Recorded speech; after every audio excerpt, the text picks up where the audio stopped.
the best.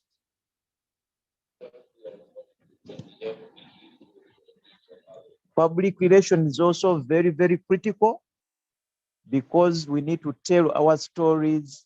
We need to do branding very, very consistently and very well. Sometimes Rotarians, we just post whatever thing we get. We are excited. We are taking our alcohol. We take photos and we post them on social media.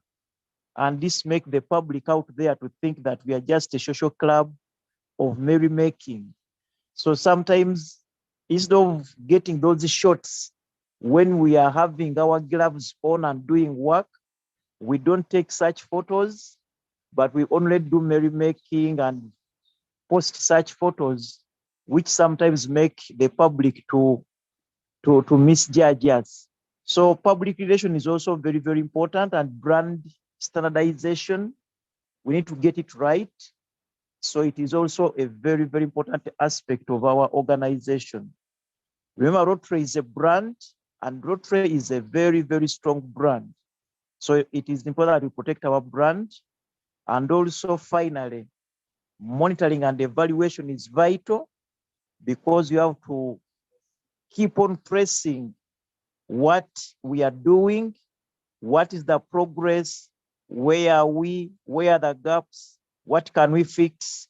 Otherwise, if we don't evaluate ourselves, we lose it. Many clubs tend to complain that how do clubs get awards at the DCA? Many clubs are doing a lot of work, but they don't report.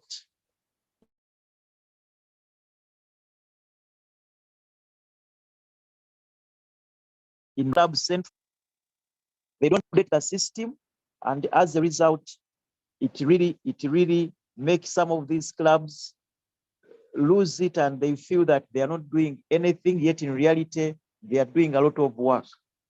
So friends, the training is very important today, and I pray that we get the best out of the training.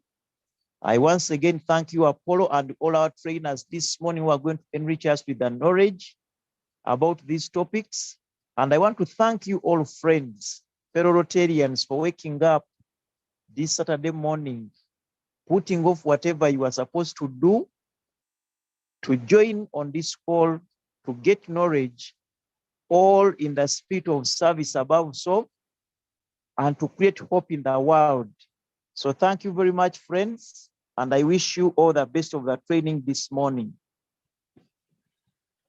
Thank you very much, Governor Francisco, for the opening remarks. And on behalf of the training team, we want to thank you so much for the commitments.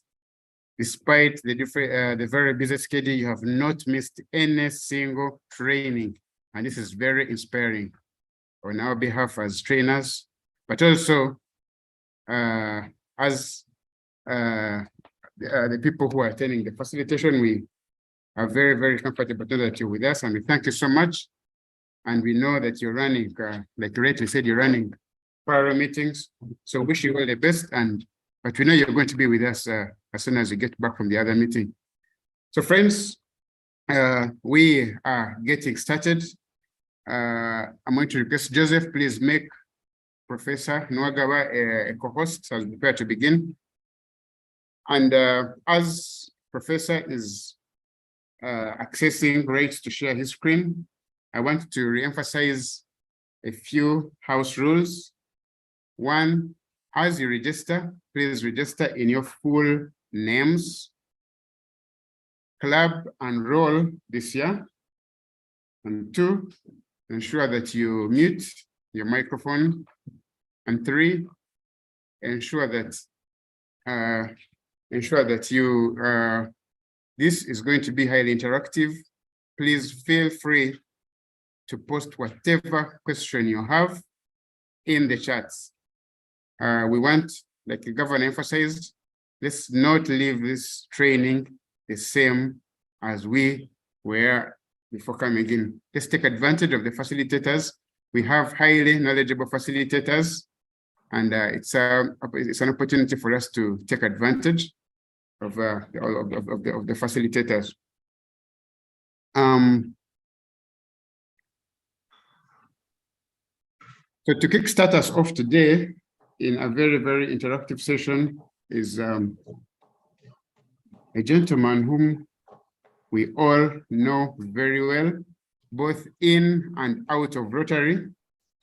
Out of Rotary classification, we have seen him talk passionately about the economy, but he is a passionate Rotarian. He has served as a president. He has served, is currently serving as a county chair membership, and he is an incoming assistant governor in District 9214. But that is not all very important. What is important is he is the gentleman who led the team that developed the strategic plan for District 9214. So he is a very authoritative person when it comes to issues of strategic planning, but particularly the district strategic plan for District 9214. So he will be our facilitator in the early morning session. He should have done it with our district strategic planning chair, our district governor nominee, Agnes, but she sent in her apologies. She's currently engaged in another assignment. So we shall be having Professor run the facilitation alone, then we shall have an engagement in the last 15 minutes.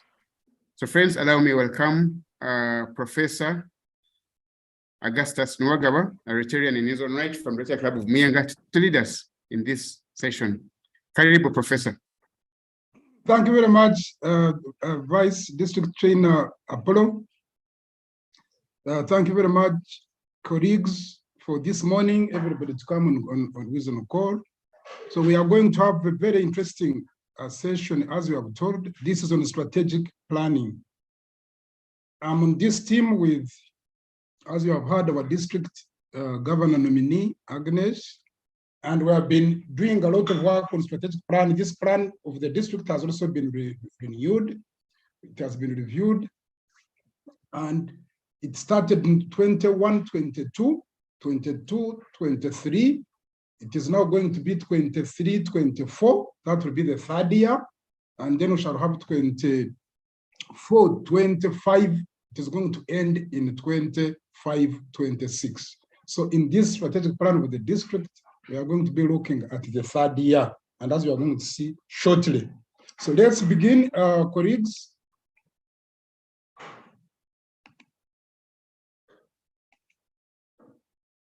I think we are there.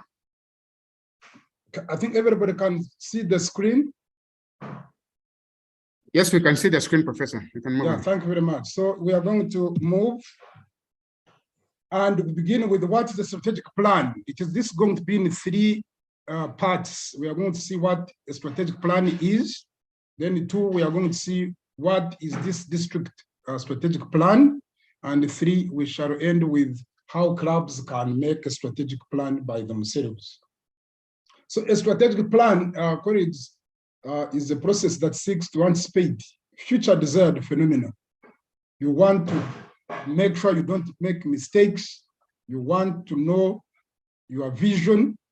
You want to define your mission. You want to assess where you are. This is the one you call, many people call strategic. I mean, you call the assessment of exactly where we are, situation analysis. And then you want to determine your objectives, priorities, targets, and performance indicators.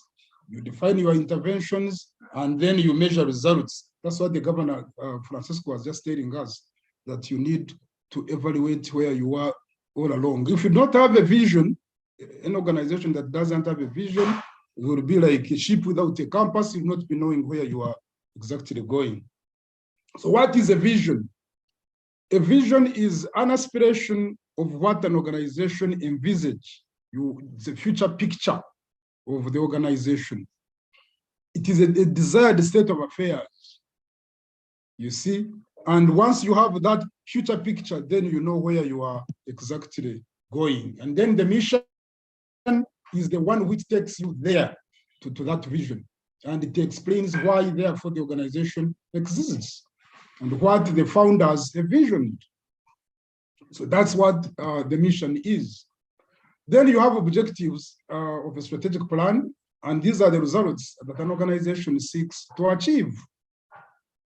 You have results that an organization seeks to achieve, and these are the ones that you call objectives. Then you have a strategy. Every organization that exists must have a strategy, which is a long-term plan designed to achieve objectives that seek to achieve results, as we have already seen. And this strategy normally changes. The strategy cannot remain the same, it changes. You have been doing something this way, and you want to change and do it another way so that you can be more effective in achieving the results. Then you have an approach which you want to take to achieve, remember, those results, and to achieve the other future picture and aspiration, and to achieve the mission of why you are existing. So this is a methodology for executing, especially the long-term plan. And as you can see, you also have tactics. Tactics are not necessarily methodologies, but they are smaller focused actions which support now the overall strategy, which is the overall change or means that you want to achieve the objectives. So this is what a strategic plan is. Now, number two is that I want to move very quickly to why do we need a strategic plan? Why is the strategic plan important in the organization? Number one, the strategic plan helps to define your desired status. If, for example, in a Rotary Club, let's now begin business seriously. If we are 101 Rotary clubs in District 9214, your desired objective or your desired status could be that you want to be the most effective club. You want to be the club that has the most desired projects, the most impactful club. And therefore, if you want to be the most impactful club, what are you going to do?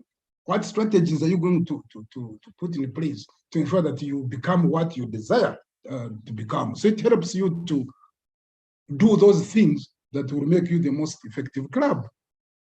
Then the strategic plan also determines the direction which you have to take to achieve that status of being the best club in the district.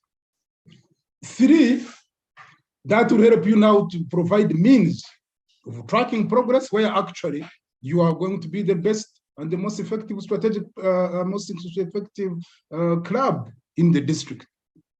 Remember, we don't have any competition in Rotary. There's no need for competition, and it is not desired at all.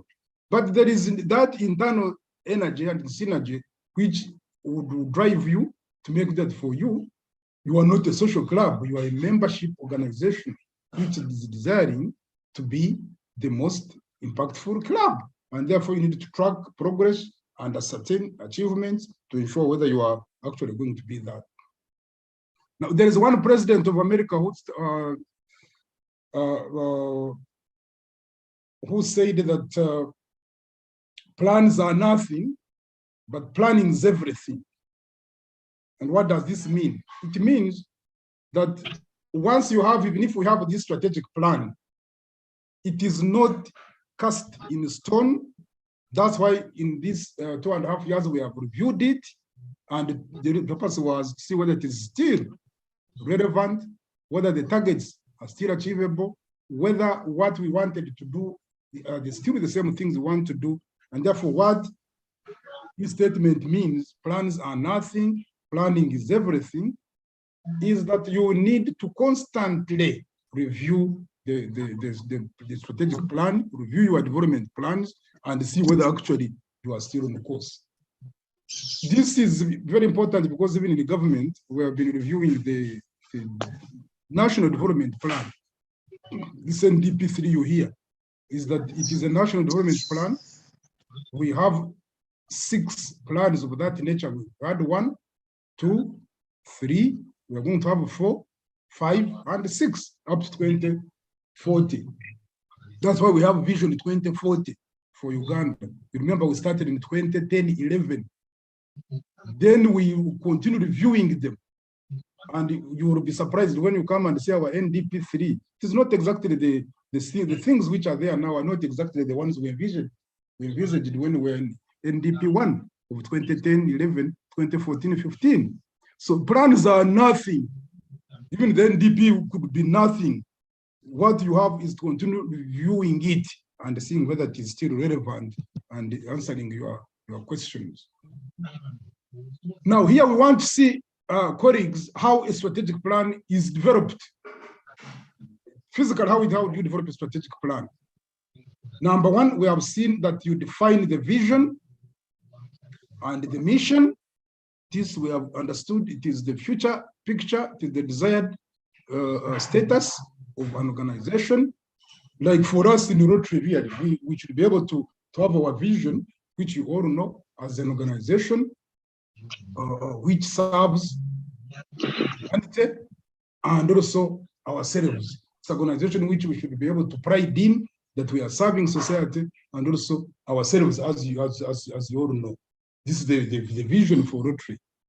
In very simple English, it's a membership, service, organization. It is not a social organization. It's a membership, service, organization that serves humanity, but also serves ourselves. And you do that by carrying out environmental scan.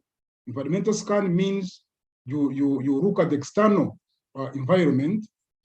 In some of you, this is what you call situation analysis, which has 4 parts. It normally has strengths, weaknesses, that's the internal. And then it has threats and opportunities. Those are external. So this here, what I mean, you do external environment. What are the opportunities? What are the threats? Then you conduct internal. What are the strengths? What are the weaknesses? That's the one that you call situation analysis. And then you set strategic direction. Strategic direction means you have the vision, you have the mission, you have now the strategic objectives, which are cut into, it normally has a theory of change.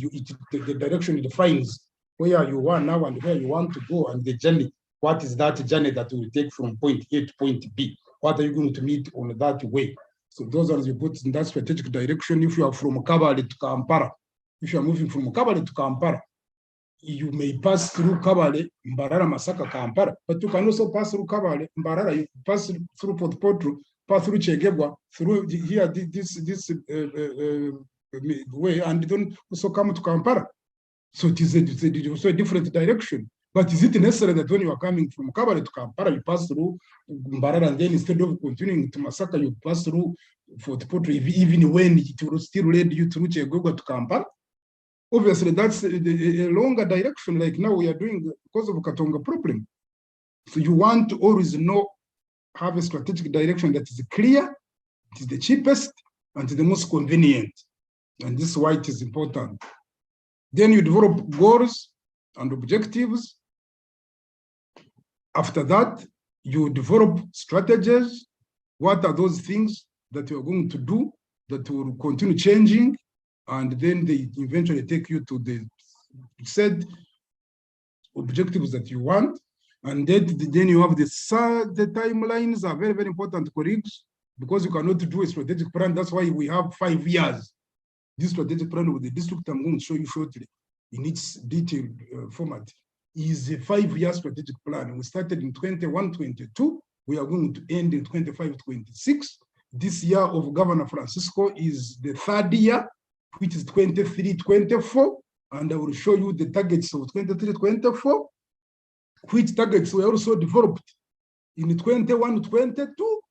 And what the Governor Francisco has done in our review, which we took recently, is that he decided to say, I can achieve this, like on membership.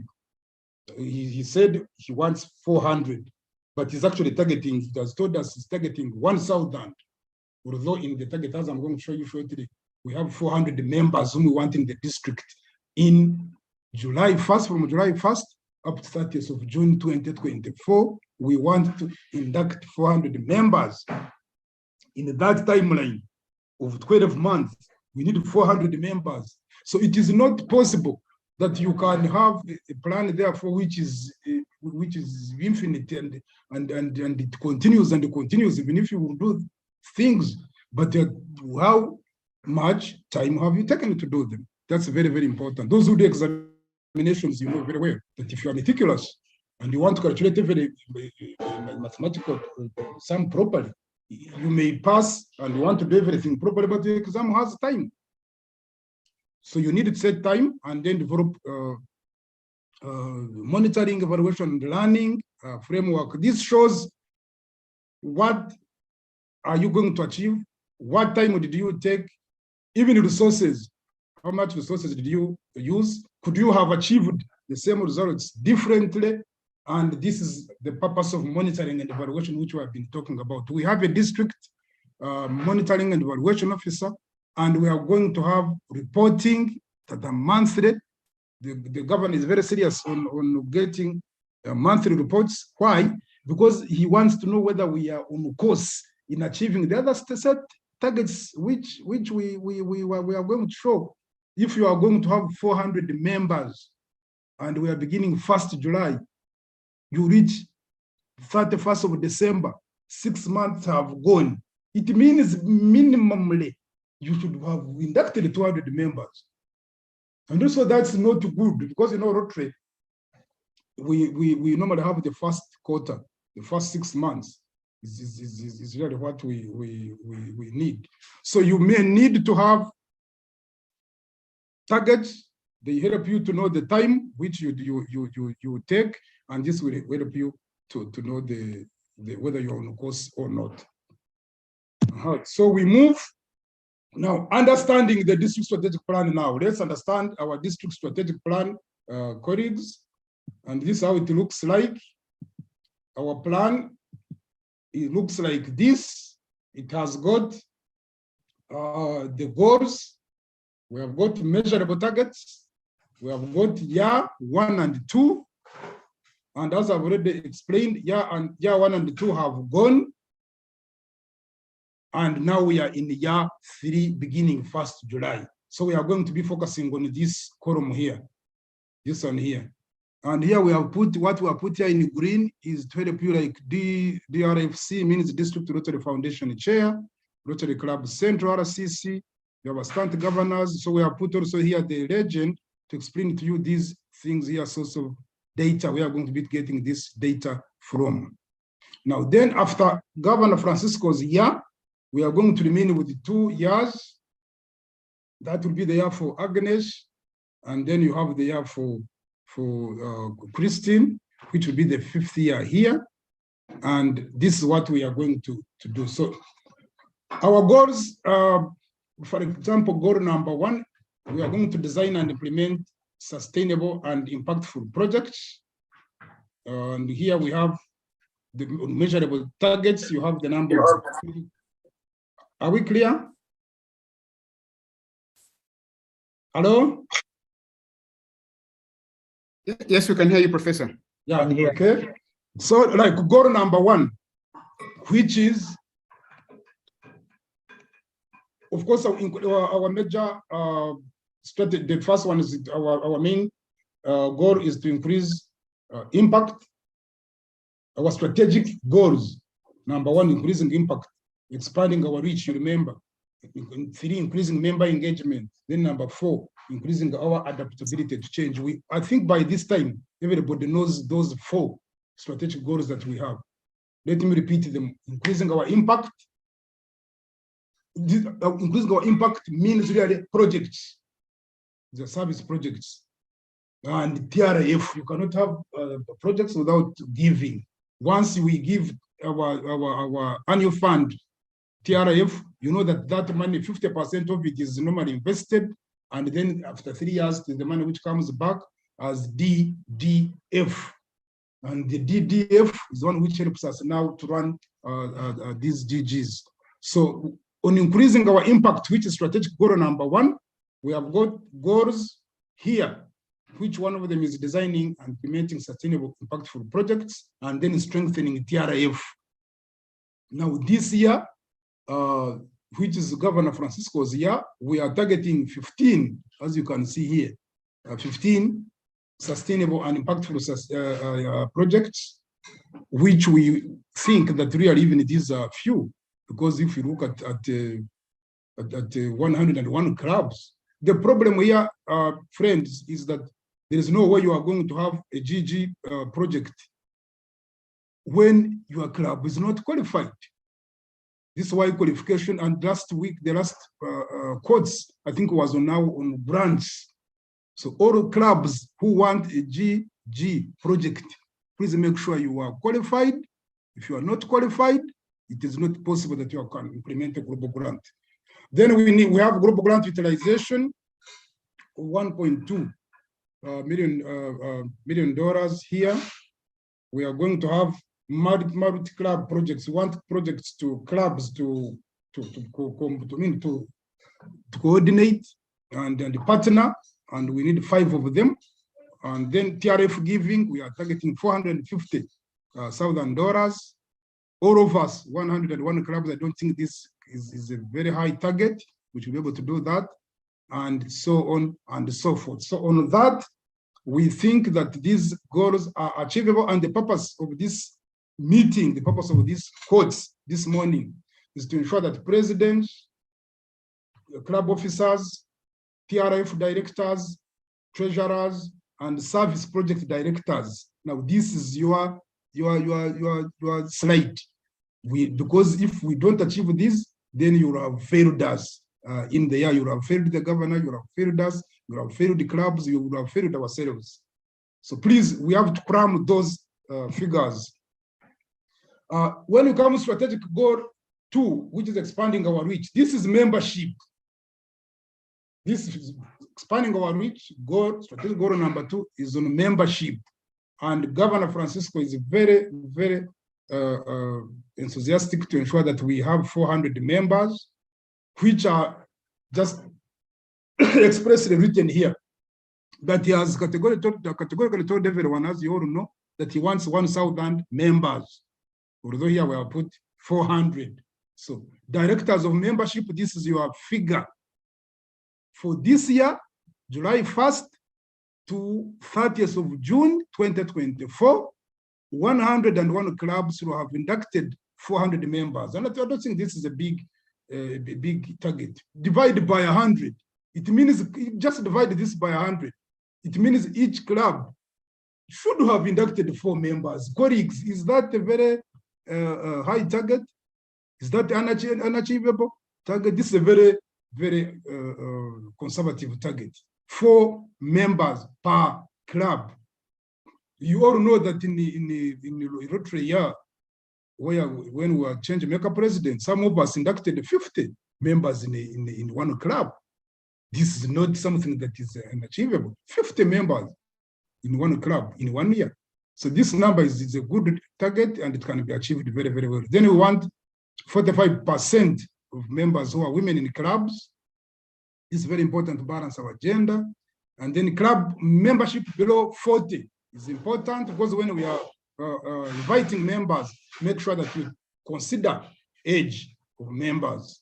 And then we also need to work on our public relations, and it is in this quote this morning. After I've finished, my colleague is going to talk about public relations, improving our image. Why? Because once our brand is not improved, it's very difficult to attract members. As you know, colleagues, we are talking about quality at the gate. What does quality at the gate mean? It means we need good members. We need members that can contribute to the Rotary Foundation. We need members that can attend fellowships, members who know their obligations. And these will be the members we call high quality members. We don't want to invite and recruit members who are rhinos. As you know, Governor Stephen Mwanje every time reminds us. Governor Stephen has told you, some of us are rhinos, Rotarians in name only. You see, Rotarians in name only. And we don't want rhinos, we want quality at the gate, and these are the numbers for directors of membership. Strategic goal number 3, colleagues, is on engagement, enhancing member engagement. And this means that once we have now invited and recruited members, why should we every time have 1.2 million Rotarians? When I joined the Rotary in 2010, this still was the number. Actually, now we are 1 million and 180,000. We are not even 1.2. Where do these people go, the ones we recruit? What are the factors that make them difficult to get retained? What is that action that the presidents can take to ensure that members remain? Issues of mentorship, issues of very interesting fellowships, issues of ensuring that you do not have a fellowship every day, speaker who is handling Q&A and then go. People need quality time spent at fellowships. And this is what we are talking about. How are you going to retain members? Presidents elect, this should be the main slide for you. You have recruited members, how are you going to retain them? And then we have clubs with 3 or more professionals, 30%, development programs. We have percentage of spread of district officers recruited from your club, because we don't want to have a district with officers dominating the positions from one club. This is not, of course, representative. This wouldn't be representative of the district. We have 101 clubs, as we have already agreed. And this 70% means that when the governor, for example, is appointing district leaders, he has to, or she has to consider the spread of clubs, so that you have now district officers, not club officers who are taking district positions. That wouldn't be a district. And then you have a number of Rotarians participating in the Rotary Business Network, which should be about 300 members. So this is what we have as a district. And if we move, increasing adaptability to change, we have to ensure that clubs continue with this hybrid as well as the physical, and to see how the presidents, you must be very ingenious to see whether you want to remain with the hybrid fellowships or you want to change to ensure that you can have as many members as possible. Our colleagues, I brought here this slide, and the purpose of this slide is to show you where we are as a district, as global status, and then in your own district. I've also brought in district 9213 to see how we are moving. I've already seen that we are total 1.184 members. This is what I've already intimated. We are in zone 22, and we have 44,000 Rotarians, this Africa zone, and then our district has 2,578. This number was of December, slightly when we are going for district conference in Mbarara. It could have increased, but not much. It's not very much from this number. But you can see that District 9213 has got almost 2 times members in District 9214. So if you compare our district with 9213, we still have a long way to go, members. In terms of membership, if you don't have members, membership is the oil that drives the Rotary. You cannot have TRF unless you have members. You cannot do service projects unless you have members. So membership is the oil that drives Rotary, and there is nothing that we can do other than increasing members. I'm currently the chair country membership, and we have done a lot of work to ensure that we bring these members. As you know, around December, we cleaned the register, especially for the issue of dues. It is the one which brought us problems, but after January to April, we did a lot of work, and we have met our target of 250 this year. Now, lastly, let's go to the last part. This is the developing effective and aligned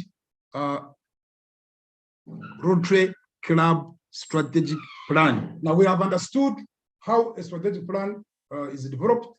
You have now understood, and we have understood very clearly why it is important to have a strategic plan with the components of the strategic plan.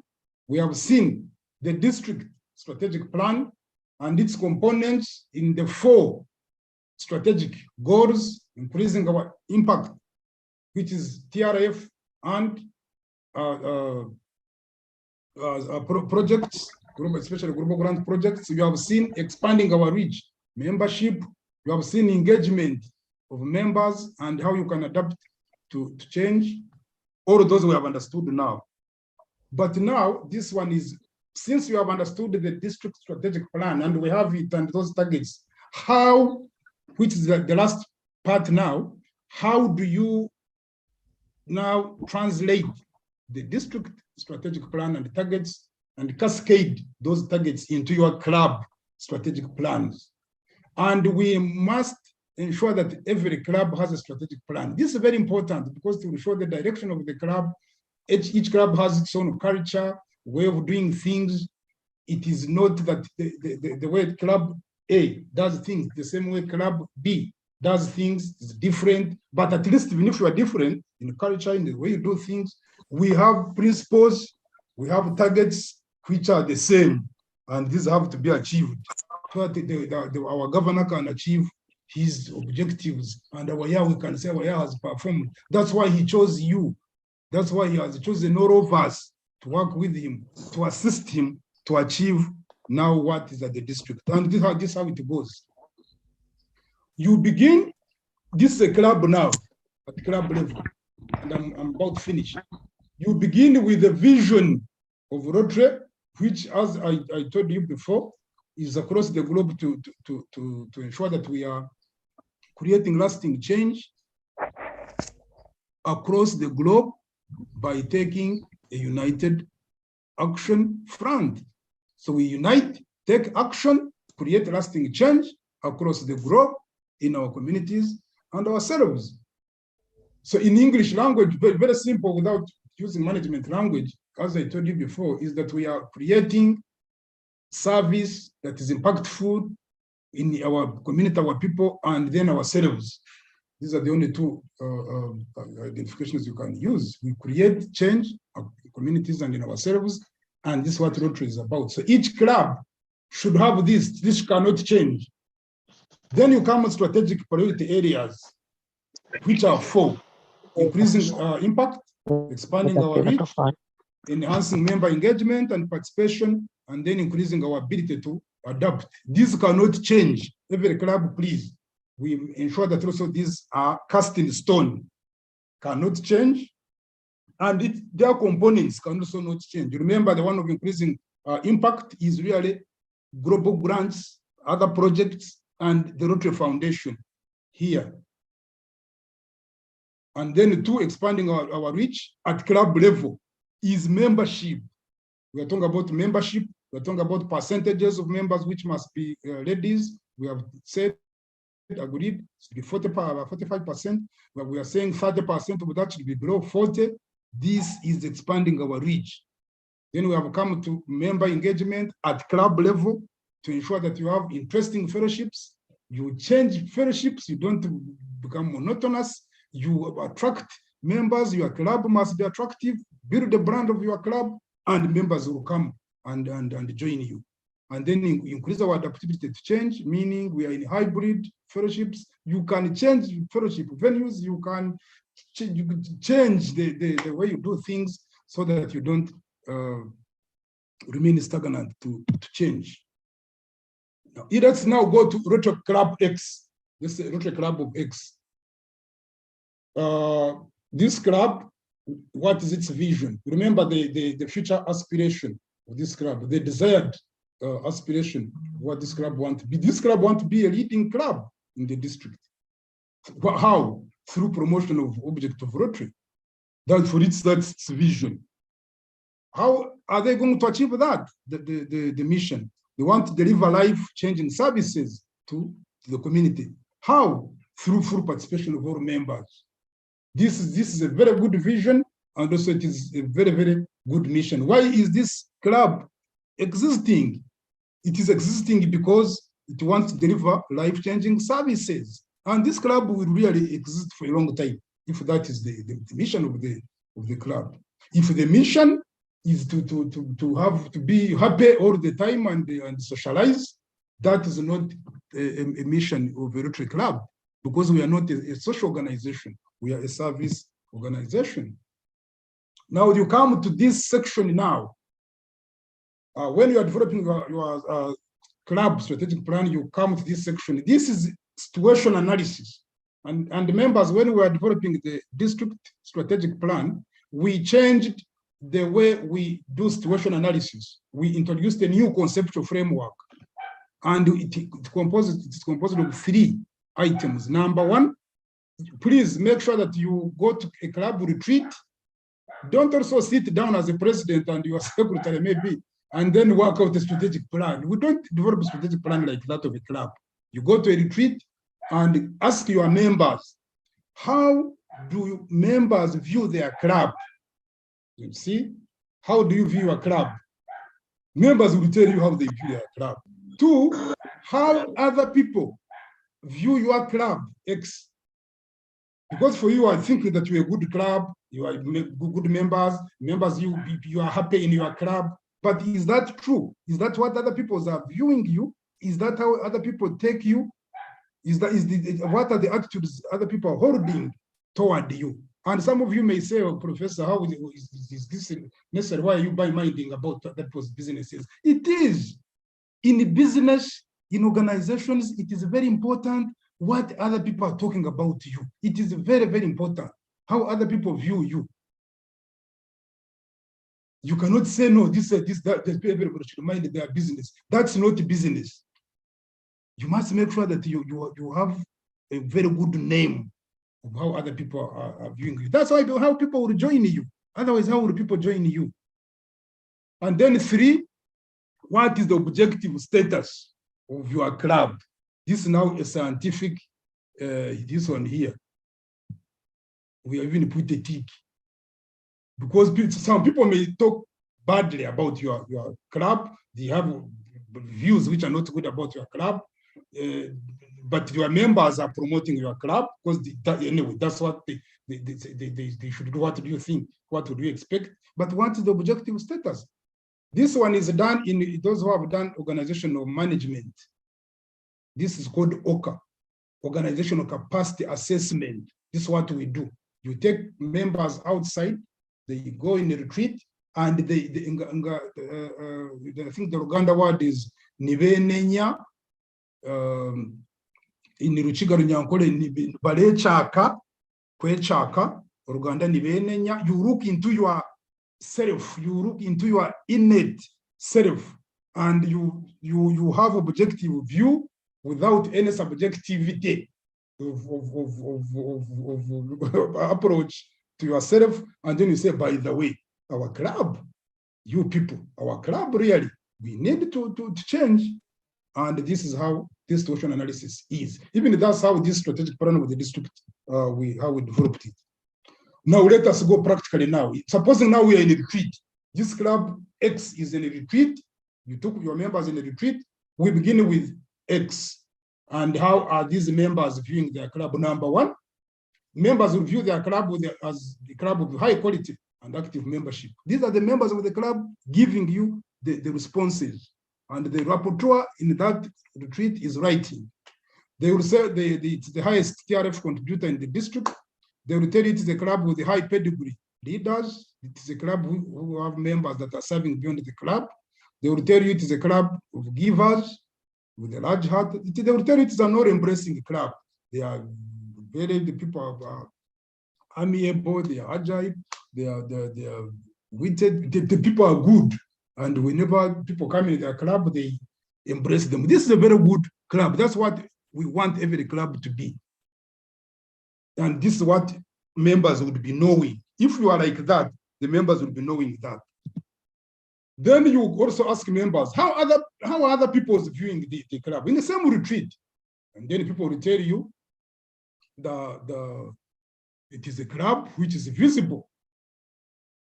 That people are visited, the club is visible in the district, it wins awards, it is participating in the DCA, it has projects, it is highly innovative, or not innovative.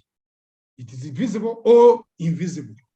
The club produces leaders or it never produces any leader. Now, if you're a club that produces leaders, that is very good. And if people view it, that is a club which never produces leaders, then people will not be attracted to your club. And it's a club that is selective or indiscriminate in recruiting members. Here, our colleagues in the number 4 here, if people are viewing your club as indiscriminate in recruiting members, it is some of us may say this is good, because you may say as a Rotary club, Rotary is a voluntary organization. It is why should you not allow me to join your club? You know, joining Rotary club is by invitation. You don't just be traveling, you are going anywhere and you just come and join our club. That's not the way people become members of Rotary club. It is by invitation. And therefore, through this invitation, are you selective or indiscriminate? If you are indiscriminate, it means you are just recruiting anyhow. And this is not good, because you are going to lose the other quality at the gate.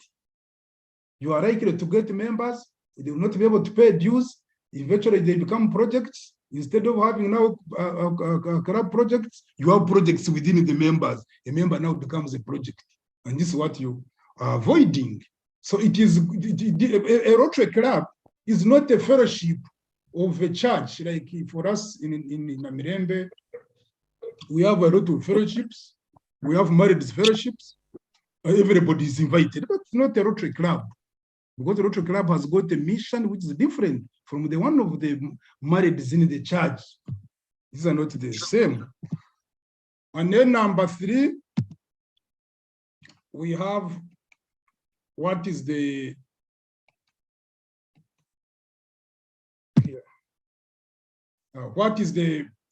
objective view is that the people should be able to eventually see that this club is a good club to join, and the way people join your club is as you can see here, this club has got people who are financial experts, legal experts, marketeers.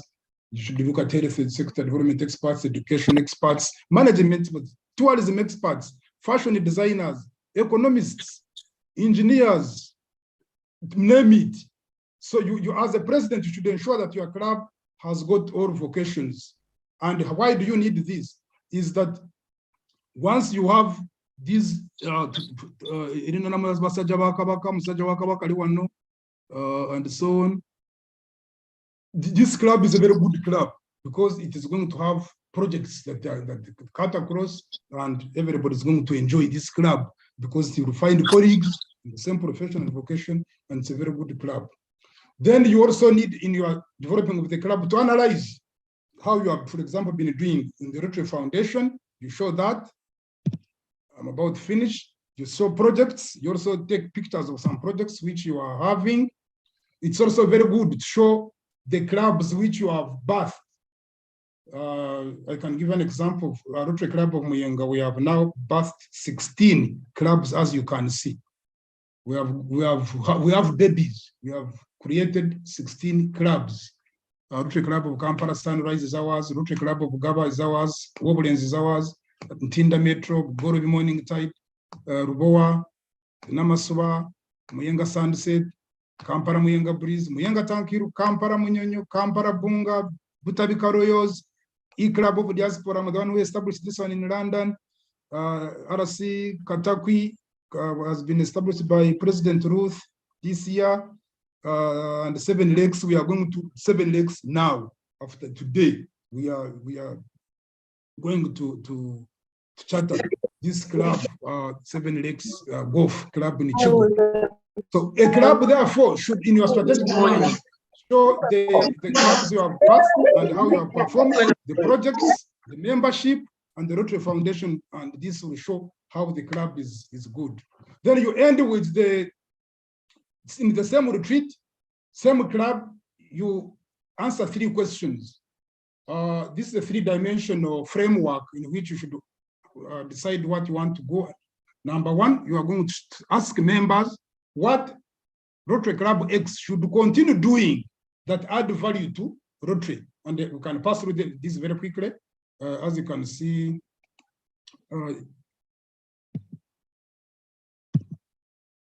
sorry.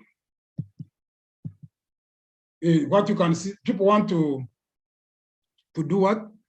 To enforce the contributions, improve contribution to TRF, develop implementable projects, increase recruitment, rekindle friendship among members. Some clubs have cliques. Please, presidents, make sure you avoid the cliques. These measures are becoming a problem. They are good for socializing after, for swallowship, but they can end up being dangerous by creating a club within a club. And then you have things that you should continue doing in areas where we have ongoing service projects, start Rotary Community Code, RCCs, and then conversing, campaigning, should be strictly, should be campaigning, canvassing votes for presidency and voting. This should be done within the bylaws of the club, but can easily kill the club. So you must find a way, according to your culture in a club, how you can handle that. And then you make sure you have weekly publications. Let's move quickly.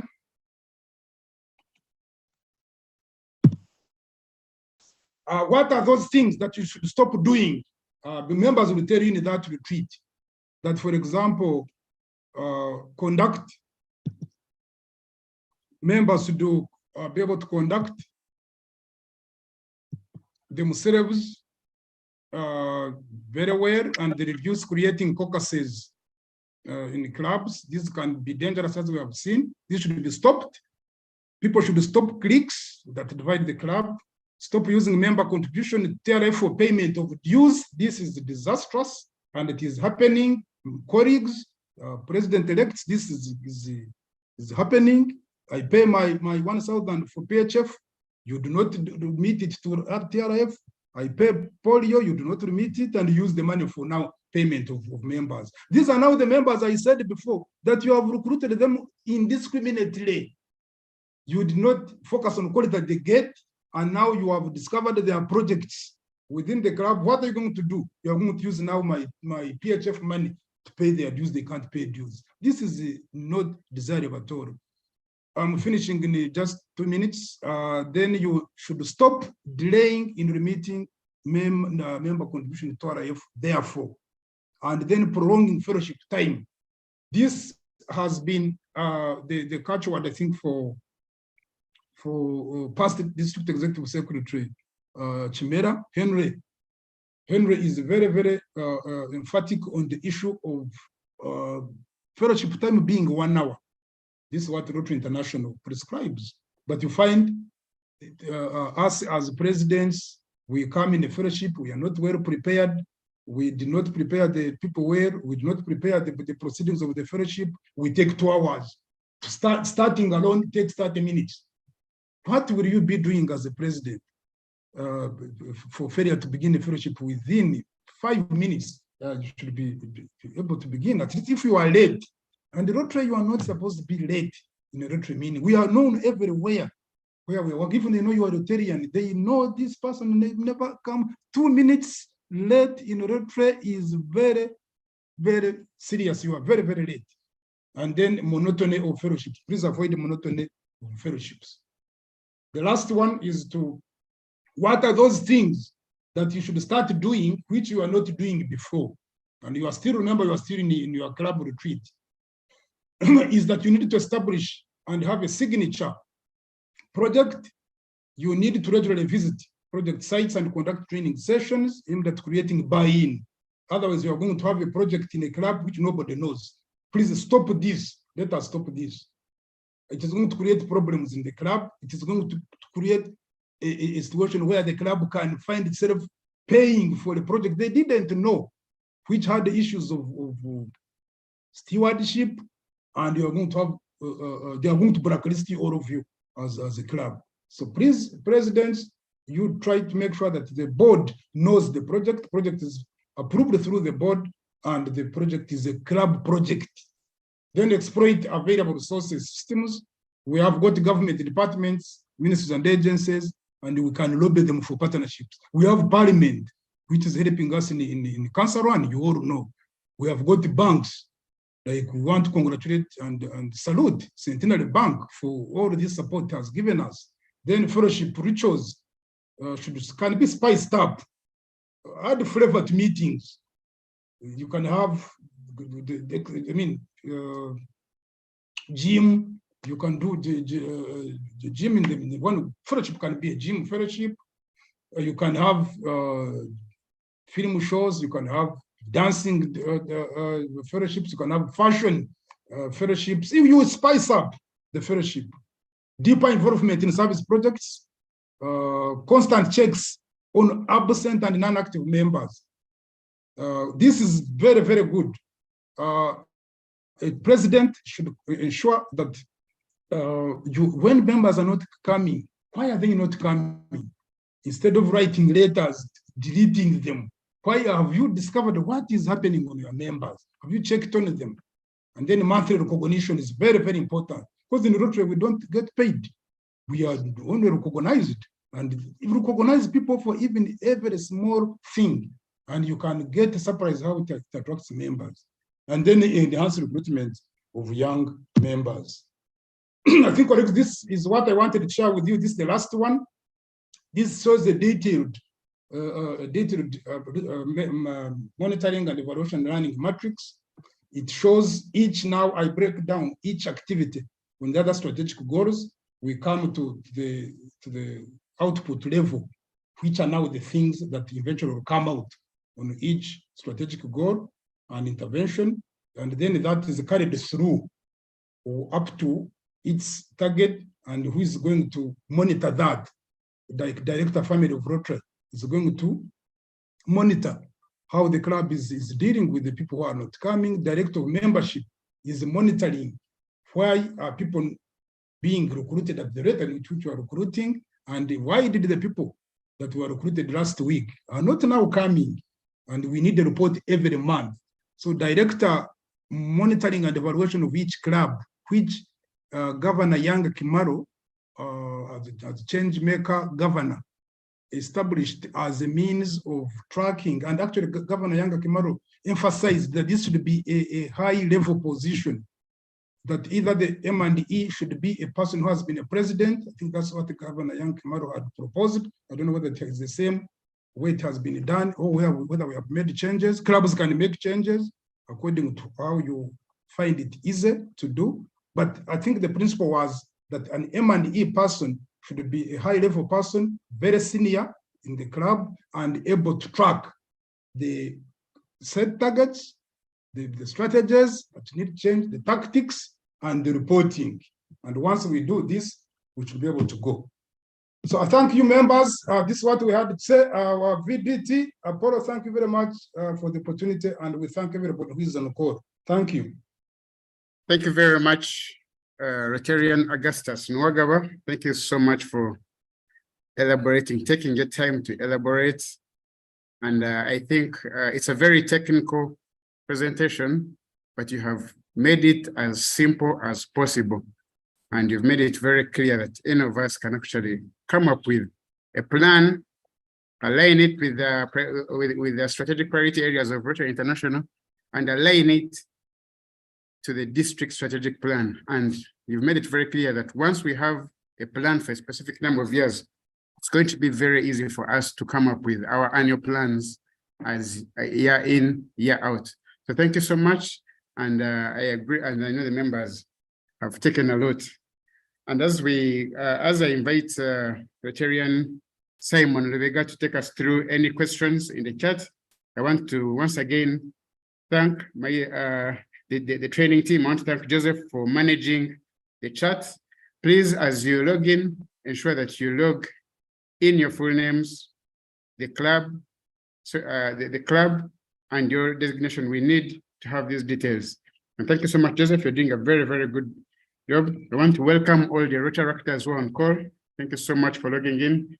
And in a special way, I want to recognize Rotarians from Tanzania, Karibu Sana, and also the members of the E-clubs. We have several E-clubs in the district, and we have members who are logging in from very far. Thank you so much. So, Simon, please take us through the questions that we have in the chat as we thank you. Yes, thank you so much, Pag Apollo. Good morning, members. Good morning, Rotarians and protractors. Yes, we have several questions in the chat, but there are some questions that I lost from AG Samantha Button. I don't know if AG Samantha, if you're able to unmute and ask your questions. I lost them because of the internet. I went offline at some point. But before you come on, let me take one from George Bush from Entebbe. He says, who says and where is that a club that can't adjust to more than 1 hour? Who says and where is that a club can't adjust for more than 1 hour? I suppose this is in response to the time that we take for fellowship. Then a comment from Retractor Obadiah. He says constant check on non-vibrant and absent members, not just deleting them. There's a question from Rotarian Moses Oteng. Professor, would you kindly elaborate on the point you made about the vision and strategic priority areas being cast in stone?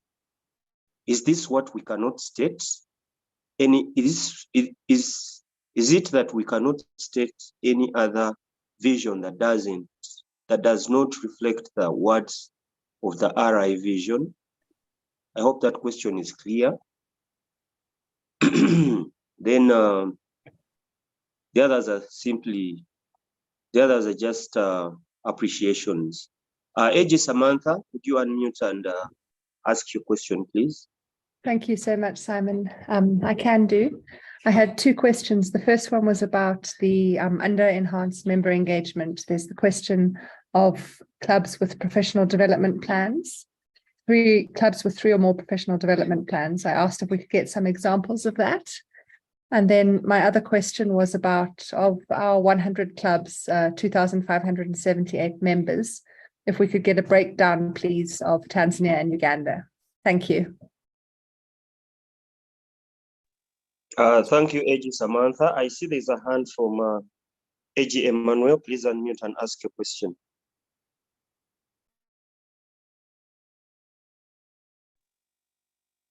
Hello? Hello? Yes, we can hear you, AG. Yes, go ahead. Okay, I posted my question earlier, but since you said you had internet issues, my question is, Professor, you told us the RI membership statistics is reading less than 1.2 million, according to the statistics you gave us. But when you get to my Rotary, you get 1.4 million. So where's the problem of the membership statistics is coming from? We are not really getting accurate number of RI membership in Rotary. If you can please elaborate on that. Thank you so much. Thank you. Let's take the last one from AG Joyce Magara, and then Professor, you can answer those and probably take a second set of questions. Yeah, thank you very much, Professor and Dean of AGEs. Many clubs have strategic plans drawn, but they end up not really following them. And you realize that at times presidents end up coming up with different projects given their year according to their interest. How can we be helped to monitor that clubs are following these strategic plans so that we do more coordinated service to humanity? Thank you.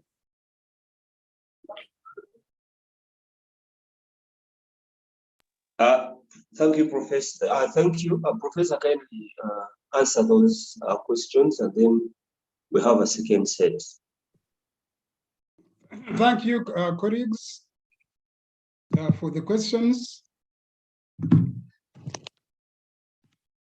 I think let me begin by thanking members for listening and for engagement. Let me begin with the numbers. I think RI President Shekameta is the one who introduced this 1.4 million. We are not 1.4 million. We are 1.18 million. The 1.4 comes from inclusion of road tractors.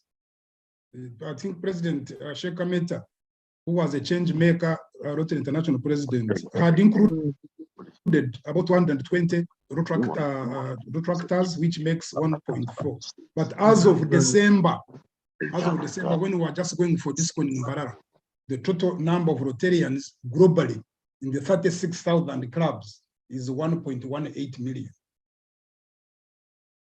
I think this is understood. Then on the issue of 1 hour fellowship, a fellowship from the guidelines of Rotary International is 1 hour.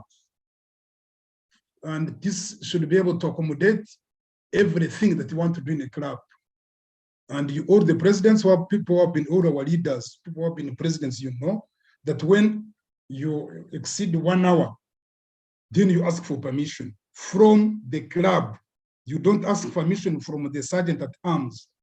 It is the people, it is the members, the Rotarians in your club who have those powers to give you permission. So please make sure the fellowship is 1 hour. Whether you are celebrating what, whether you are doing what, the fellowship is 1 hour. If you exceed 1 hour by 5 minutes, ask permission from members. And permission can be given, can be denied. If it is denied, you have to stop. And then, why delete members? I think this from Rotarian Obedi. The members have to be deleted. Why? Because you are going to receive an invoice. We receive 2 invoices by annually. And unless you have money which you are going to get, as I've already explained, from people who paid for TRF, for annual, especially the annual fund money, is by colleagues. I think, let me repeat this. It is extremely bad, and we have discovered this is happening. It is very, very sad that the president of Club X gets money for people paid for PHF, for whatever, polio, any other monies to the Rotary Foundation, and you use the same money for paying dues of members. Why are you doing that? These members should be studied. Why is he not paying dues? The person is sick. The person has had a social challenge. If he explains or she explains properly, then well and good. If the person has spent 3 years, the person disappeared, 3 years, he has not become the club, he has not given any excuse of why he's not coming.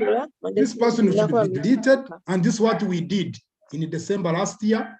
Actually, to tell you the real figures, by December last year, around the 14th of December, we had recruited 106 Rotarians.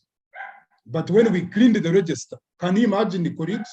104 members from our district were deleted. So we remained with a net growth of 2. By December last year, we had a net growth of 2. So we told the governor, peace, what do we do? This is a disaster in my Doketam country chair membership. So we had to work very hard. And can you imagine these 104 people that were deleted, almost 80% of them have now paid. So what was the problem is that some of these people, either they don't know their obligations or they are not mentally aware, but by now, as I speak right now, our target has been achieved. And in many clubs, these people have paid. So it is also the seriousness, I think, in which we need to deal with these matters. When you are a president, I think let's do this. You shouldn't be led. Let's not have presidents who are led. The president is a leader. You have to achieve results. How do you achieve results? From managing. And how do you manage? Work getting done through people. And these people should really make you succeed, not fail. So people are going to be deleted. This is a fact. If they are not paying dues, they are not attending the club, they have just become rhinos, they disappeared, and you have done research, these people are really not bothered, people will be deleted. Then number 3, on the vision and priorities, are they cast in stone? No, we said no, there's nothing cast in stone, but we said that we are on 4 strategic goals. The vision of Rotary International, everybody knows it. It is the people of action who are changing lives through our communities and ourselves. Everyone who is a Rotarian knows this, that we are an action-oriented membership service organization who are changing lives in our communities and in ourselves. You shouldn't change that. We can't be allowed to change that. It is cast in stone, that vision as of now, unless now the Council of Legislation starts to change some of these things. Then the strategic goals cannot change. I've already said we have reviewed this strategic plan. We reviewed this strategic plan about 3 months ago, and we have still maintained the same 4 strategic areas: increasing our impact, expanding our reach, increasing our member engagement, increasing our adaptability to change. These 4 have not changed, and we are not allowed to change any of them. What you can do is to just either within for example, what are you going to do within for example, increasing our impact? This is projects and contribution TRF.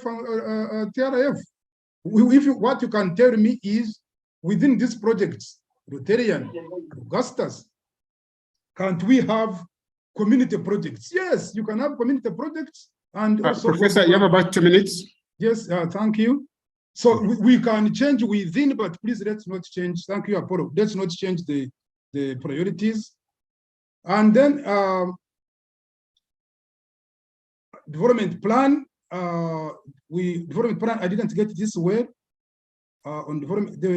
Is this my edge? Is this my edge, Joyce, who asked for development plan? Didn't get this. My edge, Joyce. It was Samantha from Arusha. I was just asking for examples of professional development plans. Within our Rotary, this business, this for example, we have business. We have those who are, we have business networks. These are professionals. They could be professional engineers. We have real estate. These could do their activities within the mandate of the network, that network which is allowed. But you have to ensure that when you are doing that, you know exactly what the Rotary International is providing. You must be within the guidelines. So don't come up with any business that you want to do that now you want to start going to do something.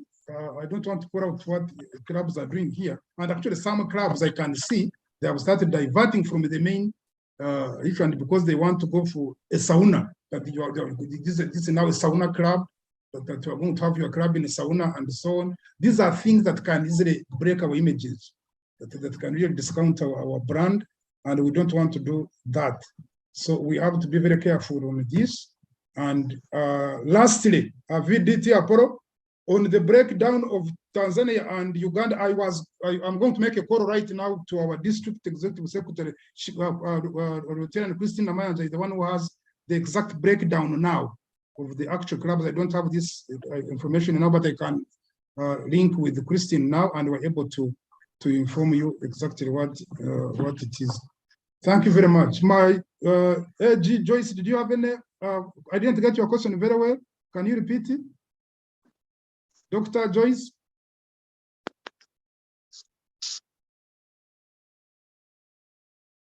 Dr. Joyce, are you there? I think, Professor. Okay, I think that's okay. Thank you very much. Yeah, thank you very much, VDT, for the opportunity. And I think we have shared. If everybody can follow this, we can have very good club strategic plans. Thank you. Thank you very much, Rotarian Augustus. Friends, I know there are quite a number of questions that we can have, and there are questions that are still coming in the chat. So I'm going to request that you answer the questions that are in the chat directly, type in the chat. And I'm also going to request you that you share your contacts and your email address such that we can have Rotarians send or direct some of these questions to you, either to your inbox or to the email, so that you can address it. Because we don't have a lot of time, and we're already out of time for strategic planning. So I want to thank you so much once again, Professor. Thank you for the job well done. And we are counting on you to support clubs develop these strategic plans. Friends, we have to move on to our next session. And thank you for the time you've been with us. So Professor, please share your contacts and your email in the chat. Thank you. I'm going to do that right now. So friends, our next session is another very exciting session. And Governor talked about it. We're doing a lot of work and we are not sharing what we're doing.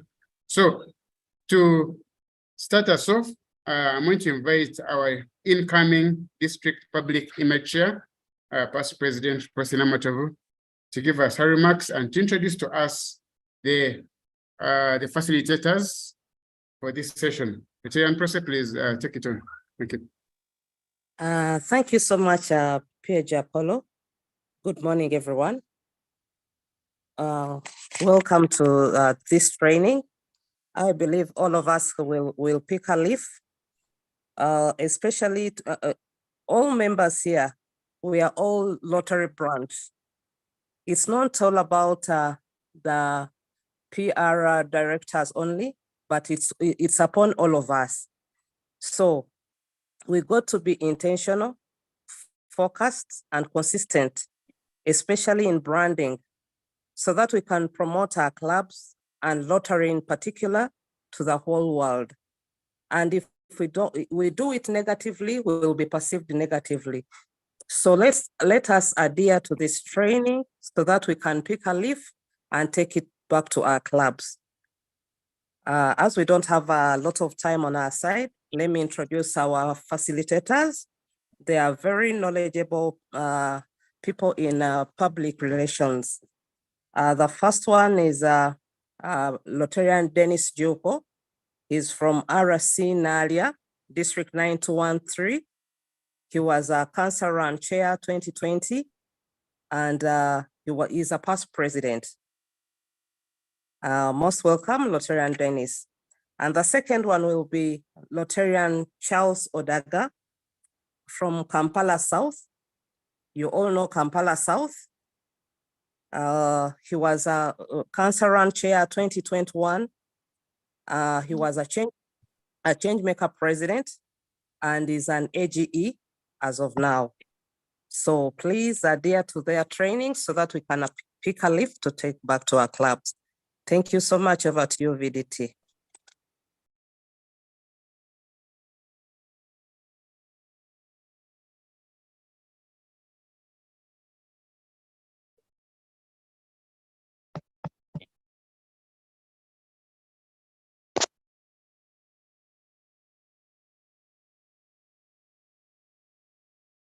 Thank you very much, Prosi.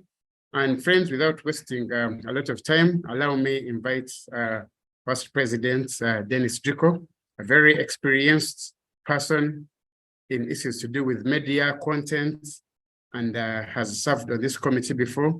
So Dennis, please take your turn and share with us the session that you have. Thank you very much. Thank you so much, PG Apollo, and thank you so much, Past President Prosi. I want to thank the district for inviting me to talk to you this morning about share together some information on public image. As the previous speakers have said, I've served in this role before as a public image chair for our districts. And as well as actually just finishing my term in the next few days of being an assistant regional public image coordinator for both our districts. So I'm very excited to be here. I know that I don't have much time, so I'll take you through what I've prepared this morning. The first thing we want when we talk about Rotary is to basically understand what is Rotary. And I like this quote from the founder of Rotary, Paul Harris, who says that whatever Rotary may mean to us, to the world to be known by the results it achieves. So at the end of the day, whatever that Rotary may mean to us, what do we achieve as Rotarians? What do we achieve? What do we set out to do? And that's the most important part that we need to be able to work on. What is that we can be able to achieve? And if we go to our next slide, we'll be able to Apollo, if you can help me. Yes, here. I'll spend some more time here because I think this is the basis that we want to talk about when we talk about public image. As you see, it's a cycle. We look at public image as something that enhances membership, which increases money to the TRF, and TRF leads to better projects. Now I'll explain. When we have an image that's out there that people understand, a brand that people appreciate, we will have increased membership. And if we have good members in the clubs, good members joining Rotary, it will lead to better giving, it will lead to better proposals, it will lead to better projects. So it's very important that we think about membership. And I think the Professor Noah Gaba was talking about this. How do the people we invite to join Rotary? Because that's where the most important thing is.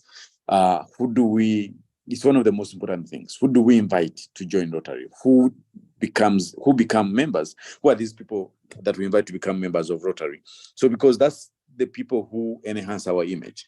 If you bring in people that are questionable, if you bring in people with wrong character, then you can't have a good public image, because people are going to say, Rotary is for thieves. I know that guy is a thief. I know that guy is this and that. That guy is a criminal. Now he's a Rotarian. So we have to be very mindful when we are bringing in people. And I know that in both our districts, there has been some kind of pressure.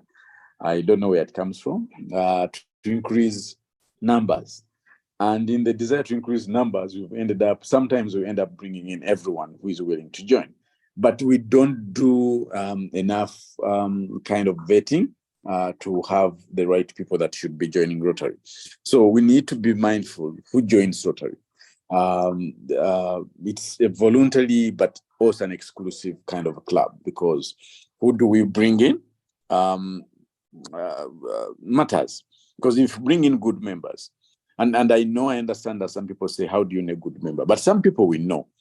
If you know that at your office, you have a guy who, when he borrows money and goes to the canteen, doesn't pay it back, then you should not bring them in Rotary, even though they may be the bosses at your office, even though they may hold these big jobs at your office. So it is something that we have to be very mindful of, because if we have good members, we'll lead to good projects. And good projects is where we have to create impact. That's what people will know us from. If you go to areas that where we do projects, where your clubs do projects, either they are doing a school, they are doing a water project, they're doing a health project, that's what people want to know. They want to know, and they want to know what has Rotary done. So, and that is going to help us if we have a good public image. So we have to be very intentional about the image that we send out, the image that people get to know us about. So it's very, very important, because it enhances. How do we behave as Rotarians? Do we wear our pins? Do we behave as one? Do we bring in good members? The previous speaker talked about dues. Do we pay our dues, or we use our TRF money people have raised, and then you are paying other people's dues? That means you can't do the project. So the people we are supposed to help want to know that because we won't do those projects in those areas, people want to know what Rotary does. And at the end of the day, that will affect public image. And I think now you see the cycle. A good member is paying their dues, is participating in the clubs, is contributing to TRF, and it doesn't have to be a lot of money.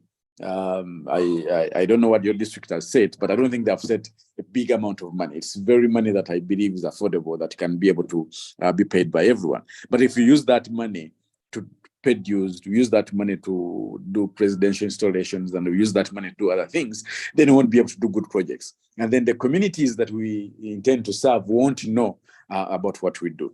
So if you help me and we go to the next slide, and then I'll show you why public image. I will explain why public image is very, very important. I've put two brands there, and they are some of my favorite brands, even though I don't use any of them, but I like them as brands. When you see the images I've put there, Coca-Cola. and I've put there Mercedes-Benz. And what does that mean for us, Rotary? It means the consistency. Coca-Cola is as old as Rotary, but they've changed their logo only once. This is the original logo they started with. They've changed it once.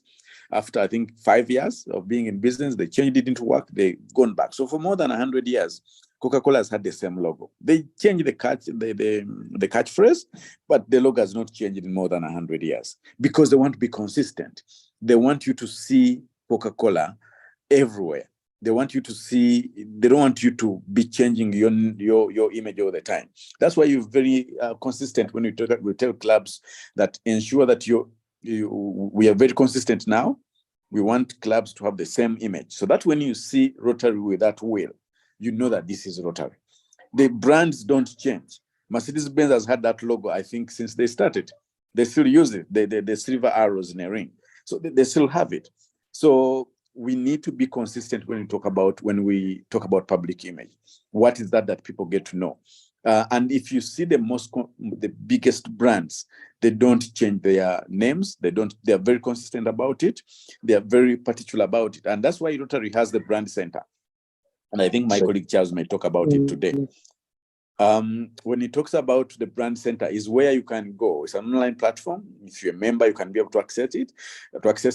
The logos are there, templates are there. There are so many materials there that you can be able to use. So, and this is the information that you need. This is the information that you need to remain consistent.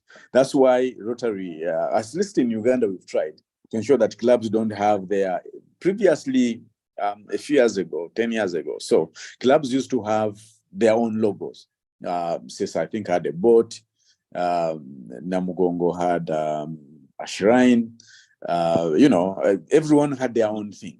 And today we are saying, no, that does not make us consistent. If you want to be consistent, let's ensure that we are known that way. So your club, your logo, the RI International logo, and your name below. So, and before I go to that, briefly, just wanted to finish on the issue of the Mercedes-Benz. When you say Mercedes-Benz, what do you think about? When you see Coca-Cola, what do you think about? It's a premium brand. When you see Mercedes-Benz, if somebody arrives in a Mercedes-Benz, what do you think about? What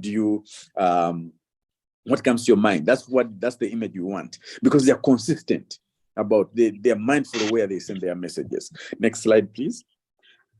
In the next slide, I wanted to talk about messaging, because this is very important. Now we've talked about why Rotary is important, how important membership is, how important the brand is, but how do you now send out the message? I usually use the 5 W's and H. They're very common and something that you can be able to use on your own. The 5 W's and H, in no particular order, is the first one I'm going to talk about is what? That's the first W. What do you want to communicate? When you're going to communicate, you need your audience to understand. And these 5 things will help you to put your message across. So what do you want to communicate? What is it? Because not everything is supposed to be communicated. Okay, we have a project. We are installing a water tank at a school in Ikasokoso. That's what you want to communicate. Why do you want to communicate? Why is very important. Do you want to communicate this? For example, when you talk about communication, why do you want to communicate? Is it something you want to communicate or not? When do you want to communicate? It's very important to know when do you want to communicate, because people have different times of receiving messages. For example, right now, in Rotary, we are talking about installations. And we are talking about, I think, payment of dues because the invoices have come. So this is when is very important. So when do you talk about something? And when are people listening? Are we together? So you do this training on a Saturday morning. Why? We are doing it because you think that on Saturday morning, people have more time than on a Monday morning when they're running for their offices, they're doing their meetings. That's why we are here today. So who is communicating? Who is receiving the message? This is very important because it helps you to craft the message. The way you write to the president of Uganda is not the same way you write to Juko here. The president, I can have time to read a 20-page document. The president doesn't have that time. So I'm talking the president of Uganda. It may have only an executive summary of half a page. So if you can make that comment there, if you can make it there, that's very important. When Mercedes-Benz I talked about is advertising, they don't go to Owino. Even though Owino people may have money, they don't go there. to advertise. They go to the golf club because they know their audience at the golf club. They go to the business lounge at the airport. They know that people buy Mercedes-Benz, the brand new ones. They go to the airport. So as you go to interview, actually, you say billboard of Mercedes-Benz because they know that the people who buy Mercedes-Benz from Spear Motors are frequent flyers. So that's where they advertise. They go to the golf club. That's where they go. But if you're selling Coca-Cola now, you can go everywhere because Coca-Cola can be taken anywhere. So it's very important to know who are you communicating, when will they get the message, who is receiving the message, who is communicating as well. Sometimes you need to bring in the president to communicate because the president of the club, because the club president has power to the club people respect the president, has authority. So sometimes the directors may fail in certain things and they say, President, can you help us to communicate? And that's very important to choose who is going to communicate. Where are you going to communicate? So this is very important. Is it which medium are you going to use? So you're talking about, we talked about earlier that when you're talking about a Mercedes-Benz, you want to go to some of the informal settlements to promote it from there because nobody, even though some people may have money there, they will never buy it. So where do you communicate? It's very important to decide.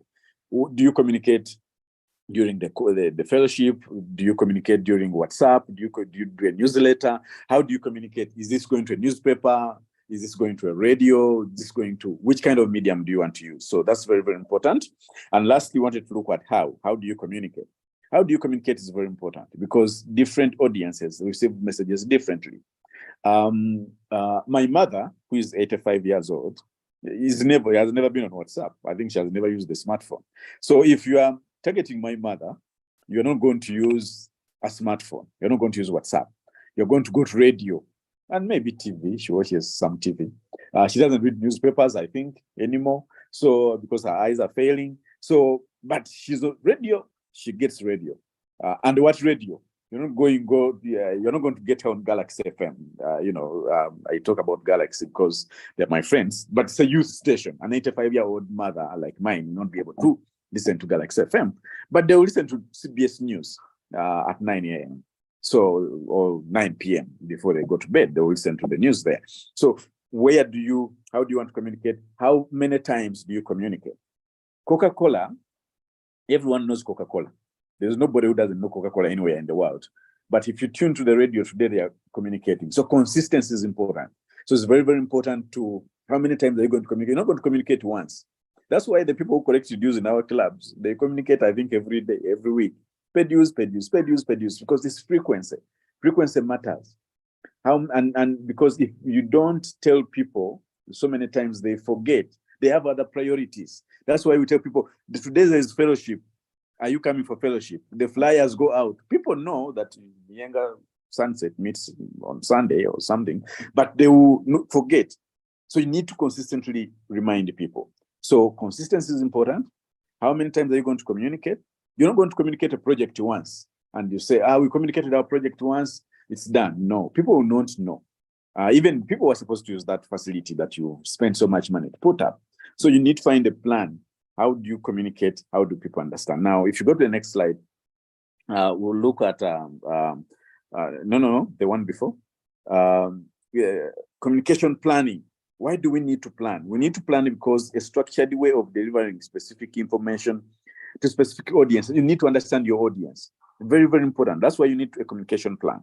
Clubs must have plans. If you're doing a project, what plan do you have? You're building a hospital in Katakwi. If you're building a hospital in Katakwi or clinic, you're refurbishing it, do you plan? How are you going to communicate? Because you don't want to have a facility that is a white elephant. You don't want to have a facility that people are not using. You spend so much money, you got a global grant, you put in so much money, members' money, you spend a lot of your time driving to the project. And then you finish it, and people don't know about it. So you must have a specific way to communicate it.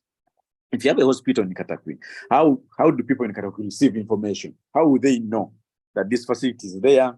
They look at it, it's very nice. They will fear to come to it because they will think it's expensive.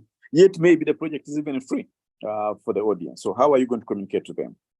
Define the objectives, and they must be smart. They must be specific, measurable, actionable. You can trace them. They're timely.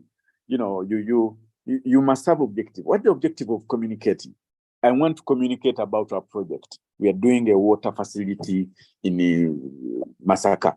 So if you're doing a water facility in Masaka, what do you want to achieve with it when you're communicating? So it's very important that you have objectives, maybe about 5, don't make so many, have like 5. They must be achievable. Don't go and say, we are building some theatre in Kalisizo, and you want to be on CNN. No, that's not achievable. CNN will not cover that. It's not achievable. But it's achievable to have it on a radio station in Wood FM. Very much achievable. So if you do things which are not achievable, you're going to have headache. And presidents, please mind this. Even when you're doing your projects, some presidents come, they want to do a project, but the project not in the plan of the club, and you're only there for 1 year, and the resources are not there. If you want to do a project of 1 billion, do you have the resources to do a project of 1 billion? What is the time frame have given? Have all these guys who are coming in as president nominees, president-elects, have they bought into that? And then you can communicate, because projects help us communicate. You may not look at it that way, but if you do a project and it stalls, what do people say? Those are liars. They did the project, they came here, excited us. You don't go to communities and excite them. Tell them you're going to do this and this and this and this and this. Don't be like politicians who come and promise you things they know very much they're not going to do. We are Rotarians, we're not politicians. So, and that communicates, because the interaction the people have, they say, Rotary came here, deceived us. They promised us a school block. They have not done it. They have promised us a hospital. They have not done it. So please promise things that you can achieve, because those things, if you promise things you can't achieve, they affect the project. They affect our image. The key message. What is the key message that you want to send out? What is that you want people to learn from your communication? Identify the communication issue to be addressed. What is that issue that you want to address? We want to tell people we are doing it. We are launching today. We are starting we are building the foundation. We are constructing the foundation for the hospital. When is it going to be achieved? Will it be achieved? What is it going to achieve? So you must have all that information out. Who is the specific audience? The audience matters. And what you say in the boardroom, what you said in the boardroom in Centenary when you're looking for money, is not what you say to my mother when you're doing a project in her village. It's totally different. My mother wants something else. Centenary may want to know how we as a brand as Centenary, what are we benefiting from this? If we give you 100 million, how are we going to benefit? Why should we give you 100 million? Why should we give it to Rotary and we don't give it to Bakateyamba? Because we're all competing for the same amount of money. Why should we give it to you? Now this is where you come in. We are Rotarians. We are not going to steal your money. We shall do projects. We have a track record. We have systems in place. We've done these projects before. So people then can be able to trust you. So determine the channels to be used. We talked about this earlier, that Mercedes-Benz doesn't go and advertise in the informal settlements. Even though people may have money there, they may never be able to buy a Mercedes-Benz. They'll buy a Toyota or something. So what channel do you use? Does the audience visit that channel? I told you about my mother. If you use WhatsApp, my mother, you've lost her. She will not be there. She has never used this, doesn't know WhatsApp. If for me on WhatsApp, I'm there. So you get me. You may not get me on radio a lot of times, because I think I only listen to radio during when I'm in the car. So you may not get me on radio. You may not get me at a particular time. When do people, for example, in rural areas, and sometimes brands make mistakes here. In rural areas, in urban areas, we have what we call prime time. Morning hours, people are driving to work, they listen to radio. Evening, people listen to radio, they're driving home, they're driving to their next team, to Rotary, they're driving to these things. In the village, in the morning, people go to dig. So maybe they listen to radio at around 10 or 11 when they're back from the garden. So you need to understand the characteristics of people. When are you going to get them? When are they going to get the message? So if you advertise, if you send the messages out, if you communicate in a wrong forum, people won't be able to get that message. So if you want to communicate to my mother, you don't go to Rotary International magazine and put your message there. But in the Rotary International magazine, you reach the Rotary International president, you reach the trustees of Rotary International, those people at that level, you'll be able to get them. So it's very important.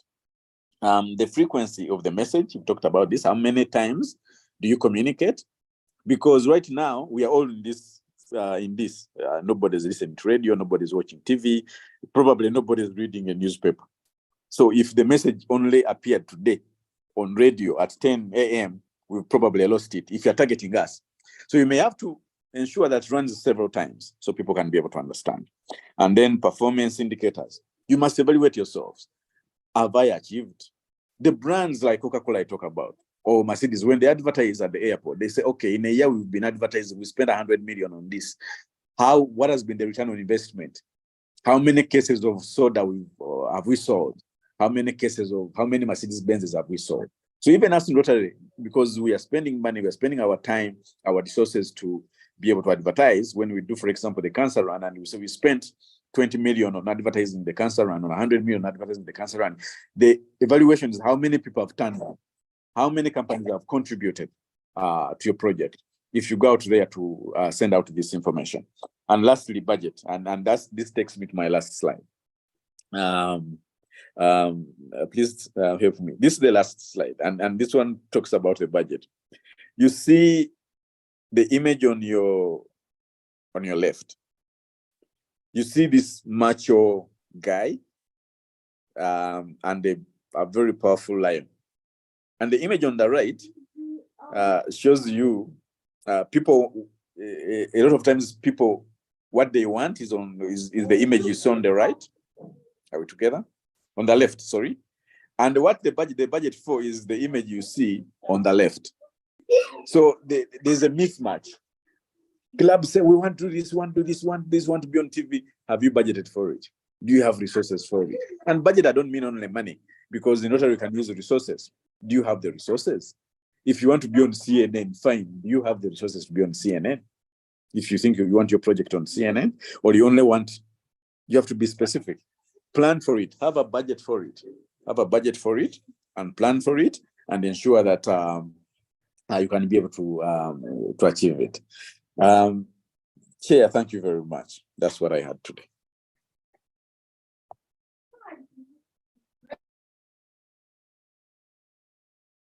Thank you very much, my brother Dennis. Thank you so much for the insights into public image. And I think you have really done justice. We now understand, and I'm sure all the Rotarians on call today understand public image and why it's very important. We appreciated the different media channels and how to generate the right content. And we thank you so much for taking in some time to prepare for this and also to be with us. And we're going to request you to please stay on call as your colleague does his presentation, and then we can attend to a discussion here after. Thank you so much. And friends, to take us through our next bit of public image and branding is a gentleman who has been introduced to us. He's an incoming assistant governor. But for those of us who attended the district conference in Mbarara and enjoyed the entertainment, he was the man behind the entertainment. And friends, let's welcome AG-elect Charles Odaga to take us through insights into Rotary branding and how we can navigate Rotary Brand Central. Karibu, Charlie. Thank you very much. Apollo, please confirm that I'm audible. Loud and clear. Yeah, we can hear you. We can hear you. Okay, thank you. Good morning, Rotarians and Rotaractors and all friends online. I am glad to be here to talk about something that I'm really passionate about, the Rotary brand. I think, I shouldn't even say I think, Dennis has done a fantastic job to open our eyes about how we need to be consistent in the way we portray our image to the public. And so this speaks directly to the brand. Now, the Rotary brand, I would say, in my view, in my reserved view, in the district, hasn't been given the attention that it so deserves. And if I was to take a simple example, and I do a random example of the flyers shared so far today in the morning across the forums, there'll be glaring inconsistencies in the way we portray the brand. But that's not for us to worry about, because at the end of this session, I hope we will be able to appreciate what a consistent brand is. Now, to start us off, I would just like to play a video just to gig our minds, and then we will take it up from there. Is my screen visible? Yes, we can see your screen. Thank you. Very much Once visible. again, it's time to play One Voice Every Club, a game that tests whether you can identify the correct Rotary logo. All right, welcome to One Voice Every Club. May the best team win. All right, let's get started. Question 1. Which item uses the correct logo?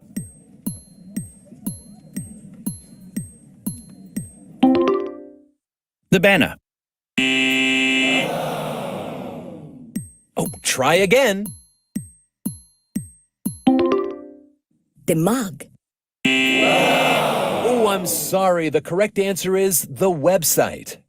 Now, this club used the logo properly by including their club name with the master brand signature. We don't use that old rotary wheel anymore, and the rotary logo is never used as an object, like a bike wheel.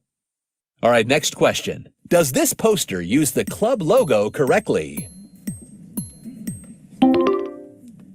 Yes, it's correctly branded. No, I'm sorry. The branding is incorrect. Let's try again.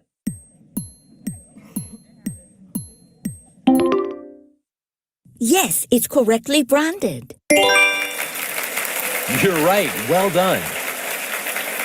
Look how professional that poster is. You can tell that logo was created in our brand center. It uses the club name and Rotary logo in the proper font and color. A quick tip for all of you watching at home, always use your club logo consistently. It builds local awareness and global recognition. All right, we're almost out of time. Final question. Why is this the correct Rotary Club logo? Because it uses the club's name with the Rotary logo. You're right. Congratulations. You're the new champion of One Voice Every Club. Now that's all the time we have today. I'm your host, reminding you to retire those. Okay, I hope that has tickled us a bit, because we are now going to delve into understanding how we can all be consistent with the Rotary brand. Now I've got some slides that I'm going to share just in a second.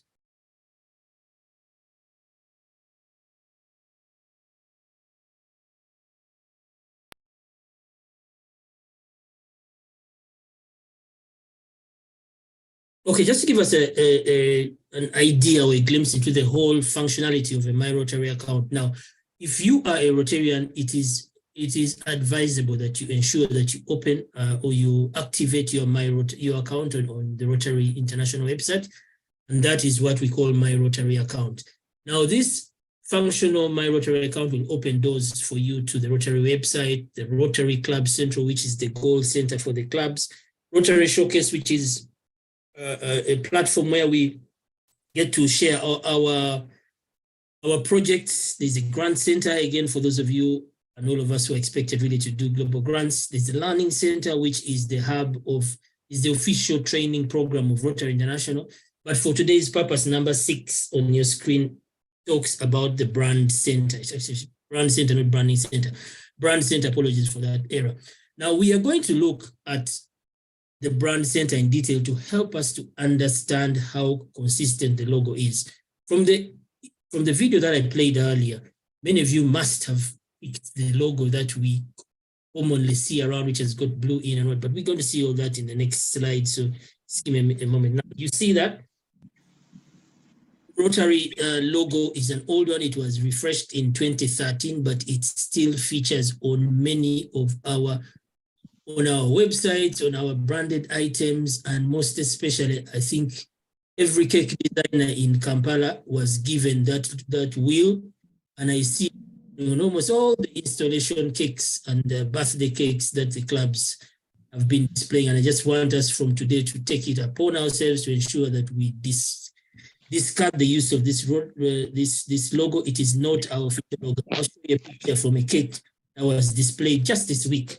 I don't want to bother with the club, but you can see Create Hope in the World, all looking nice, but the wheel is the outdated one. So if you are not a Rotarian, you're going to start getting confused that what is the image of Rotary? So the opportunity for us now is to understand the wheel, the correct Rotary logo. That, my friends, that is displayed on the screen is what we call the master brand signature. It is the official logo of Rotary International. It combines the wheel with the word Rotary to the left for visibility and recognition. Now, the master brand signature, the key things I want you to note here is that it has Rotary International within the wheel and the R on the right, which is the registered trademark, and the word Rotary. Now, trying to reconstruct all these things will be a vain attempt for you. At the end of this session, we shall realize that we don't have to labor to try and put this together, even if you're a graphic designer, because Rotary is going to show you how easy it is to do it on the brand center. Okay, now this is the master brand signature. The other acceptable use for the Rotary logo is what we call the master brand signature simplified. It is what is displaying on your screen. Now you notice that this logo and Rotary does not have the Rotary International word in the wheel here. Neither does it have the registered trademark on the extreme right. Okay, I'll just flip back to the previous so you can appreciate the difference. But both of these are acceptable use of the Rotary. So I'll go back one step. You see our master brand signature. It has Rotary with Rotary International in the wheel and R. Now you notice if we go further back again to the old logo, it is totally different. This is the old one, it had blue within it and Rotary International. When we come to the current one, the master brand is Rotary with Rotary International with R on the side, and the simplified one does not have Rotary International within the wheel and R. Now these are the acceptable logos for Rotary. Now as a Rotary Club, you have no business, I want you to mark my words, you have no business using these logos independently. And that is why in the video, the tick or the correct answer for one of the questions was when the word Rotary Club of, let's say, Kampala South appears. So if you're a club, you have to append your club name along with this logo or the master brand signature. Now, there are also ways in which you can do it. You don't just get the words and tell the graphic designer to add the words. No, because you will notice in the slides that I'm going to share with you later that we have oftentimes misused or inappropriately used the Rotary logo. Now, I want to go to the next slide.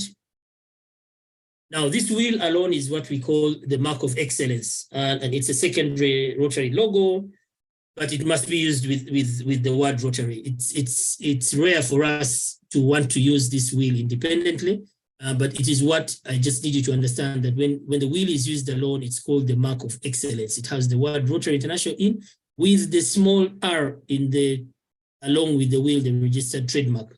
Okay. And there's no simplified use of it. Now, I also want us now to go and understand the flyers that we have. Most of the flyers that we have in our clubs have what they call the word Rotary and the theme logo. Let's say Create Hope in the World or Imagine Rotary. And that is what Rotary describes as the Rotary Lock-Up logo. Okay, I'll repeat the words, Rotary Lock-Up logo. But you note also, as I said, many times we have chosen to take it to the designers to create for us. And they don't understand the basics, and they have many times made an error. So what you see on the screen is what Rotary has given us from the brand center. It's a construction graphic design of how we should always imagine if we choose to design the Rotary Lock-Up logo, meaning Rotary Club of Kampala South, and then let's say Imagine Rotary or Create Hope in the World on the right-hand side where you see the blank spaces. There is a thinking behind it, and you will appreciate later today why this is very, very, very important. Now, I didn't do this. Again, I want to encourage you that most of this information I'm sharing is directly picked from the Learning Center, because there's a lot of material and content that deals with public image and invariably Rotary branding. So if you look closely at the word Rotary here, you see, I don't know what you call it, Y, the variable Y, which is ideally the diameter of the word, the letter O within the word Rotary. When you're constructing the Rotary Lock-Up logo and you choose to do it yourself, the distance between the wheel here, the wheel, which has Rotary International, and the separated space, this space bar here, must be equal to the diameter of letter O. So you can see you have Y up here, if you see where my cursor is, and you have Y up here and Y up here. Sounds crazy at this point in time, but we are going to see how actually it is not respected in the lockup logos that we have out in the eyes of the public. And so simple things like that have been oftentimes disregarded. Now, also, it is advisable that when you have this, the secondary logo, which could be either, it could be Rotary Youth Exchange, it could be Malaria Partners again, it could be the Rotary Cancer Run program. Anything that we put here as our partner logos also has a guideline to it. It has a spacing rule. It has a size rule that it cannot go to over 1.5 times the size of the Rotary wheel, because Rotary is trying to say the most consistent thing in all this construction should be the word Rotary, maybe the Rotary Club. So we can now go ahead, understand. I've been talking about create hope in the world, but these are what they call presidential themes. Every year, the president will come with a thematic idea. When I was president about a year ago, we had serving to change lives. This current year is Imagine Rotary. Now, for the interest of most of the people here, we should be focused on what we are going to do in the year ahead, which is create hope in the world. So many times we have just decided to pick the logo itself without the word create hope and tilt it and turn it and twist it or try and alter the colors. Never. Now, also be reminded at this point that all this information is sent to the Rotary fraternity on the Rotary website and the presidential themes. So there's a branding guideline there. All you have to do is download it and share it with your designer, and then they can pick the quality of themes that or logo that they want to use. For this particular slide, I want us to take note that if you are constructing a Rotary lock-up logo, do not use the image on the right side of your screen, okay? And we will see how that happens in the next few slides. We are supposed to use the one on the right if you're doing a lock-up logo. The lock-up logo is the one I've told you about, which has the Rotary Club of Kampala South and maybe create hope in the world. So we will be focusing on what is on the left-hand side of your screen. Sorry, the left-hand side here is what we need. We do not use the one on the right side for a lock-up logo. We can use it for our pull-up banners or any other instance where we think we want to use that logo. Now, on your screens is ideally an example of a well-constructed Rotary or Rotaract lock-up logo. Now, on the brand center, we will also see that there are templates for you to use for either Rotary, Rotaract, or Interact. So no headache, don't worry that because you're not a Rotary club, they don't cater for you. They have catered for both, for all Rotary, Rotaract, and Interact. Now, if you think about it, the other screen I told you about, the distance between the wheel and the space bar must be equal to the diameter of O in the word Rotaract. So the distance from here at the end of the wheel to the space bar and from the space bar to the next must be equal to the diameter of O. Interesting times, isn't it? And then it is also advisable that this create hope in the world should not be bigger than the wheel. So they are always, it's advisable to be at the same size. If it is a logo of a different, let's say marinas, and it actually stretches about, it should still not be more than 1.5 times bigger than the wheel. We're going to see that. Now I've picked a simple flyer. I've extracted the lock-up logo for Rotary Club of Entebbe. It's just been posted on one of the forums a few minutes ago. And if we were to take a foot ruler, if as we used to call them in school, and measure the distance between the space bar they have here and this, it is not equal to the diameter of O.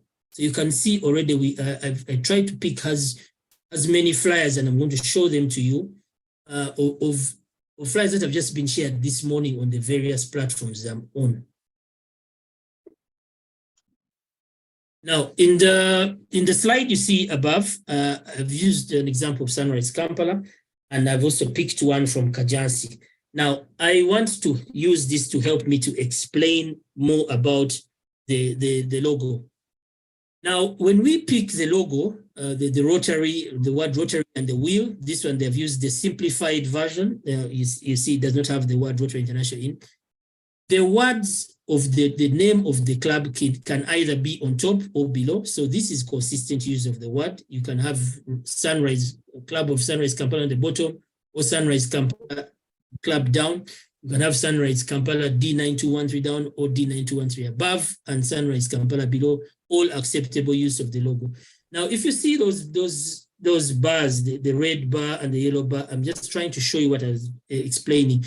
They have used the Imagine Rotary consistently. It is not outshining the Rotary wheel. So you can see that up there. That's pretty much fine. But most importantly, the end of the word club and Kampala on top must be aligned to the tip of Y in the word Rotary. Somebody help me. Sorry. Just mute those. Sorry about that. So I gave that the green tick, that this is consistent use, but remember the yellow bar and the red bars here are just for illustration purposes. They shouldn't be there in any logo. I picked the logo from one of our clubs, again, which has been shared. Now they have consistent use of the wheel. It looks all nice and tidy. The spacing is right, but the designer just wrote these words. It was not constructed in the brand center. If it was in the brand center, I would be consistent with where the red bar is. The letter I should be at the very extreme end. So I hope now this is slowly opening our eyes to show you the magnitude of the opportunity that we have to learn today. I was at Namugongo yesterday, the day before yesterday, and they made a flyer with my face on it, and again, the same problem happened. You can see that the word Club of Namugongo does not manage to get its head across the line to or should be aligned with the letter with the red bar. Okay. We're going to see all this when we actually do a construction of a logo for any of you that will choose to select their clubs for demo purposes. So this, I'm just showing you slides I told you of from stuff that I've picked. Now, remember I told you that we should not use the thematic logo in its horizontal state. So here the logo has not been used correctly. The word Create Hope should be on this side, not below. So this is inconsistent use of the brand, and please take note. I won't even go into the other details. This space bar is not consistent. So again, the designer decided to do something that was different from what the guidelines give us. I picked this again. I want us to have a look at one thing. This particular club here, it's got a very bold use of the font. Now, Rotary logo also comes with a consistent font. The font is what is given to us in the brand center. So we don't need to try and change it a lot. Okay, so the rest of the construction is fine, but the designer chose to bold this to a font which is outside the acceptable use. Again, in the branding guidelines, they give you acceptable uses of font, and then you can use that to sort yourselves out.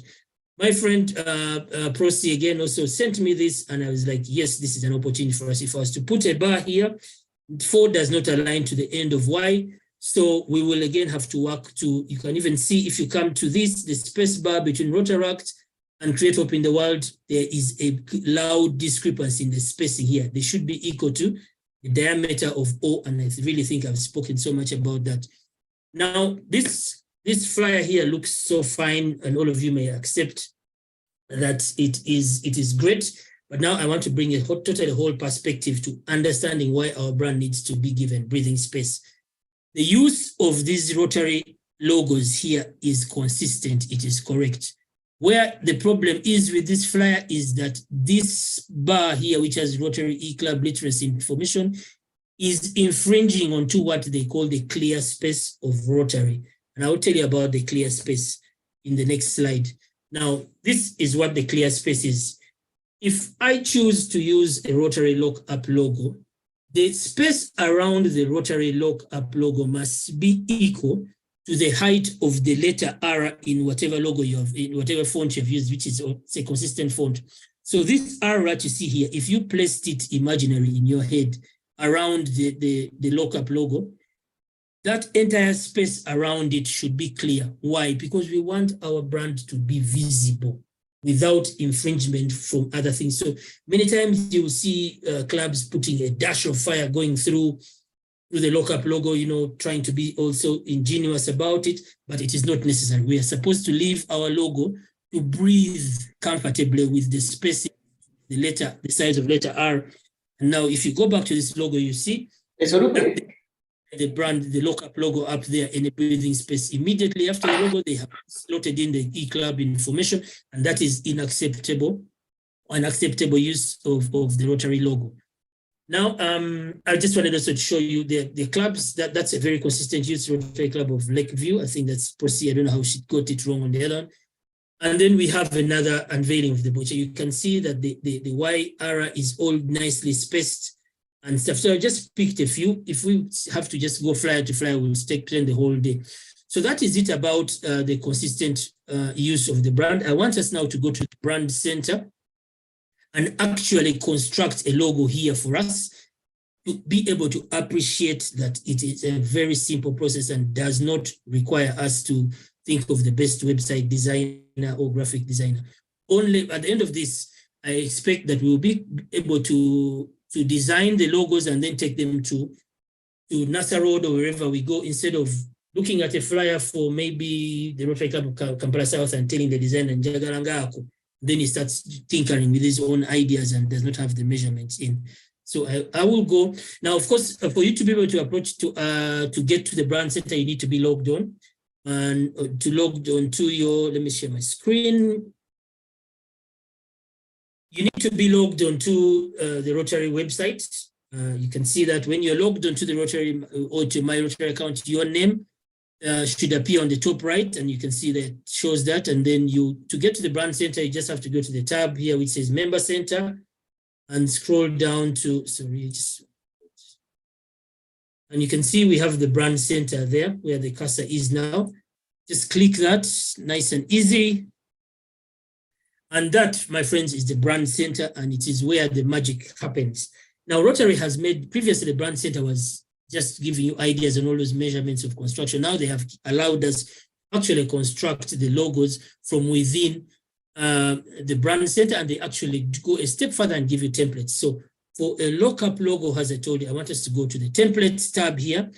Again, friends, most of this, the detail we cannot finish in the period allocated here, but I'm just giving you pointers, and maybe it will inspire you to now go and spend more time on the brand center and be able to teach yourselves a lot of this stuff. Now we will choose create logos from here under the templates. And for this training purpose, I will just choose the local logo lookups, which is here where I'm hovering my cursor. Okay, the logo lookups, as I told you. I'll just open that. And now on your screens, you will see logos that have already been, templates that have already been provided. So you have one for Rotary Action Groups or Rotary Fellowships. There's a Rotaract lookup template. There's a Rotary logo lookup template and Interact, as I told you earlier. For training purposes, let us select the logo for Rotary. And you can see a dialog box opens for you. And if you scroll down a bit, depending on the size of your screen, you're able to say create. Okay, for now, I'll just ignore all those pop-ups. Give it time. Sometimes, depending on your speed, the website loads up a bit slowly, so do not get scared when you see a blank screen for now. Blank screen, but I'm sure it's going to pop up soon. You see it's buffering, but it should come up. And again, also for the purposes of this training, I have already downloaded the Create Hope thematic logo, okay? Because I don't want us to, because I just want to save time. I really hope that this system does not act up on me today. If there's any one of you who is near their laptop or PC, you can do all this stuff. Again, navigation of the website of the Rotary, my Rotary account is not very easy if you are using a handheld gadget, a mobile phone. So you may not get what we are now. You see, here we are now in the Rotary logo lockup template, and I want you to watch carefully because we are going to, for purposes of this training, I'll just say choose to say the Rotary Club of Muyenga for the good old professor who is on with us here. Now, on the left-hand side of your screen, you see there is the word logo, and then it has the word regular and a drop-down button. Now, the drop-down button gives us the option of selecting either the simplified Rotary master brand signature, which we have seen earlier, or a regular, which is the master brand, sorry, and the simplified will be the simplified, just the way it is. Now, I want you to look, I'll just try and make this wider on the screen. Okay, now if you see the logo that is on the right hand here, Rotary has already input, it has given you the logo. Okay, so no work for you to do. It says club name, district, or zone number. Okay, and then it says insert partner, sponsor, or program logo on the right. Now we go back to the left of our screen again, and I want us to notice the change when I select simplified. If you look at the change on the Rotary wheel, and I select simplified, off goes the word Rotary International here and the registered trademark. For purposes just to use regular, and it will bring back our Rotary International and the R, okay? So it also gives you color choices. You can decide to choose blue from the drop-down button, and it will change that. Again, I'm not typing anything. I'm not doing anything magical. I'm just clicking from our drop-down buttons. For our training purposes, we shall use what we are most commonly accustomed to, which is, they say, full color, and even they tell you it's the recommended one in line with being consistent. Now, if you see, alignment is about where you can have these words. I told you earlier, we can say we can have the words above, you see, the club name. Look and keep your eyes on the right and left at the same time. You can have the club name above and below the logo. You see that? So again, it's consistent use of the logo. So for purposes of this training, I am going to say above and below. And for the club name, I will say Rotary Club of Muyenga. Okay, now you see the words have already come to the right-hand side. And the text below, I'm going to say District D9214. Now you see that if I was to already expand this, as you see, if I was to place my bar, the other bar that you can see that the letter A is in line with the letter Y and with the line of R, okay? So things are getting interesting already, and it's so simple. So as I told you earlier, I have already downloaded the Create Hope logo. We're going to see how it helps us. But for now, you can, again, on the partner side, you can choose to have a text and say maybe, for purposes of this training, if you look at the side, I would say, let me see that the text I want to use, I can say malaria partners, just for example. And then the font size, you can determine the font size, and the highest you can go is 24. Now you notice the 24, as I told you, will still not be bigger than the entire Rotary ensemble of the wheel and the word, okay? So this, and again, the font weight, they can only allow you to go that.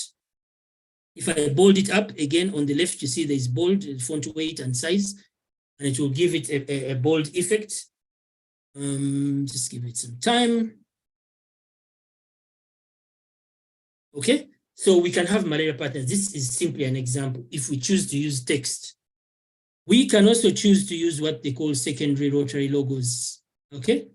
And like people of action, okay? These are inbuilt and you just have to select them. But for our purposes today, we are going to choose what we call upload a partner logo. The partner logo are the theme logos that we are given every year by the president. So I've already downloaded it. So you come to the left-hand side here and click this where the cursor gets activated, and we shall then go to wherever we have saved, browse for a local file. I know I have mine on the desktop somewhere. It's there, Create Hope. Okay, I've downloaded it. I'm going to pick it up, and then now just look at what happens on the screen. As it buffers there, Create Hope is going to pop up and look nice and consistent. You see that? Okay. So that is a well-constructed logo. If you bring whether you bring a laser beam to make the measurements, the ones I've been telling you about, everything will be exact. Okay, you see that? Now, what do you do next? Because you want your designer to use this and then work with the rest of the document. You come to the download, and it will give you the option of choosing to either download a PDF, JPG, or PNG. Okay, so for this purpose of the training, I'll just say, let's get a PDF, because you want to send the PDF to the designer and say, hey, work with this and you can play around with the rest. Then it should download in a bit. Okay. Okay, there we go. Now, let me just show you what is on the screen now. How, when you download it, this is what comes. I think, friends, you can now see how nice and neat this logo looks. Okay, if we are to bring out all the rulers, you can see A is right in line with Y and D9214. The spacing, the diameter of O in the word rotary is consistent to the space between the wheel and the space bar, and the space bar creates itself. We did not touch it. We didn't introduce it from anywhere. It is inbuilt in the system, in the template, and will show up once you have finished constructing this. And then the space between the space bar here and the next, which is the thematic logo, will again be consistent to the diameter of letter O. So that, my friends, is how you construct a rotary lock-up logo. Now, for the interest of time, I think I would like to request that I end the session now and invite any comments, suggestions. I thank you for giving me your attention. Back to you, moderator. Thank you very much, Charlie. Charlie, thank you so much for elaborately illustrating how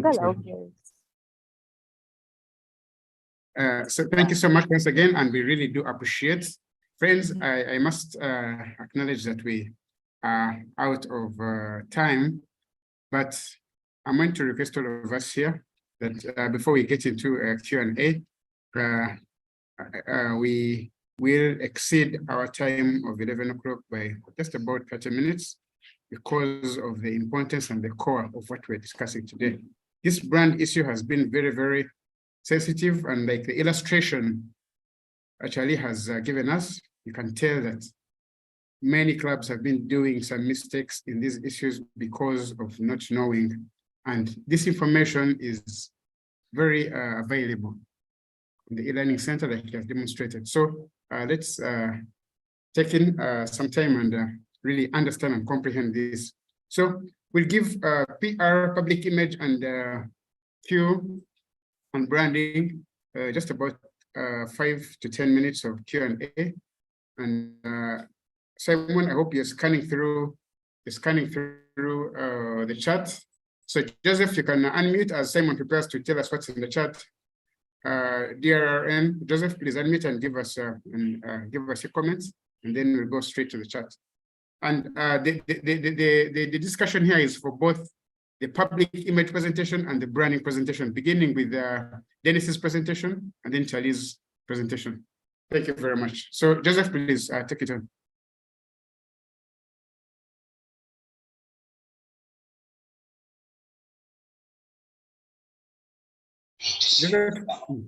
Thank you very much. I wasn't able to unmute myself. I have two questions. I would like to request that the presenter comments about the choice of color that clubs use to divide the logos. We've seen some flyers that have different colors, and then the size of actually that divider as well, where sometimes it is made bold, and what is the correct format. And then also when you're doing a project that involves, let's say, more than 2 clubs, where you have 4 clubs, 5 clubs participating, what is the correct way to have all these clubs represented on the logos? Thank you.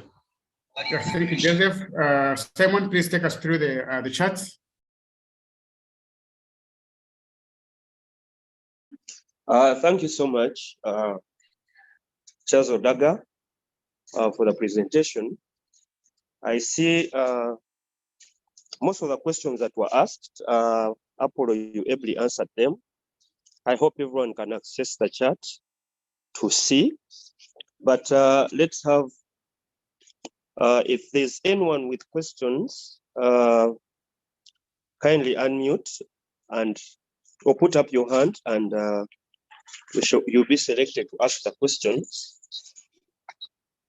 Yeah, I can see Judge Bush from Entebbe is asking, when was the lock-up template added in the brand center?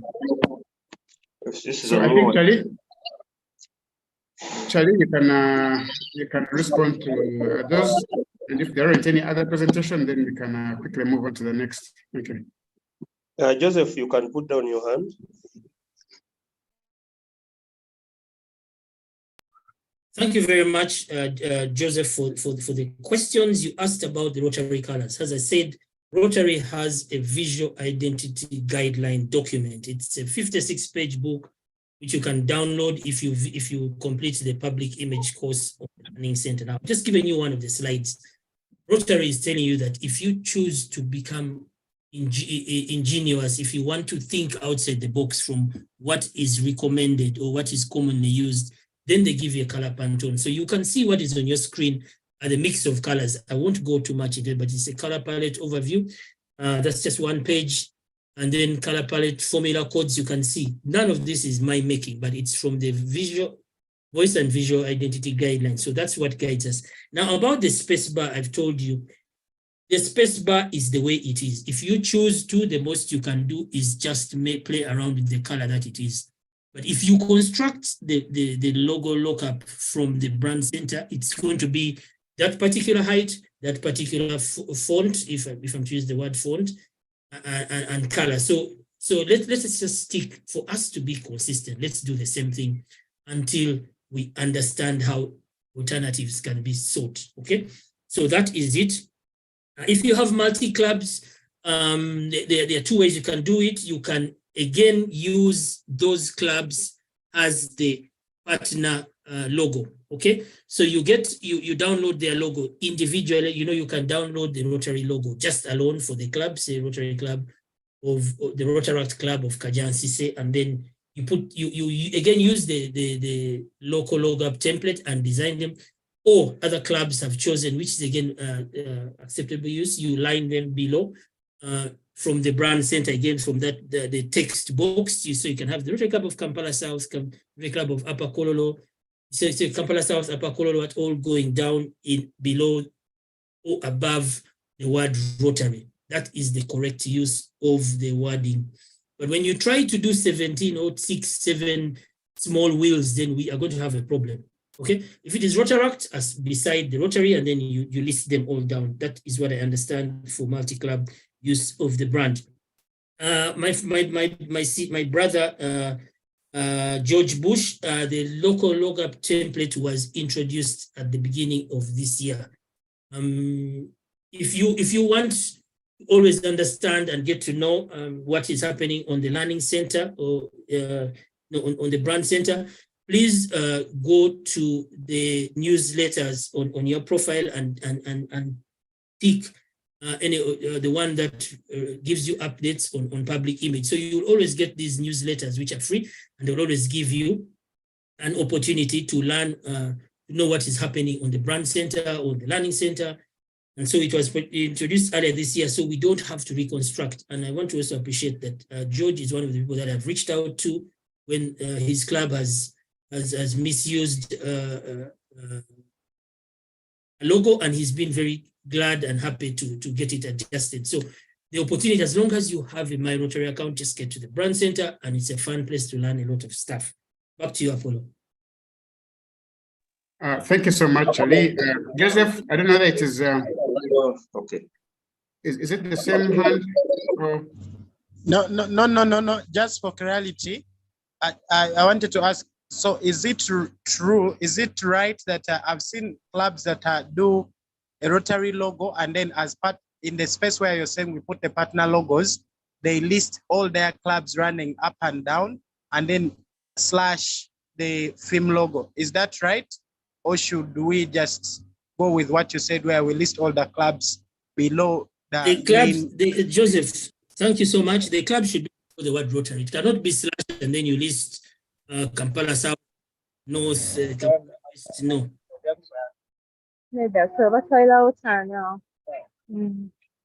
Okay.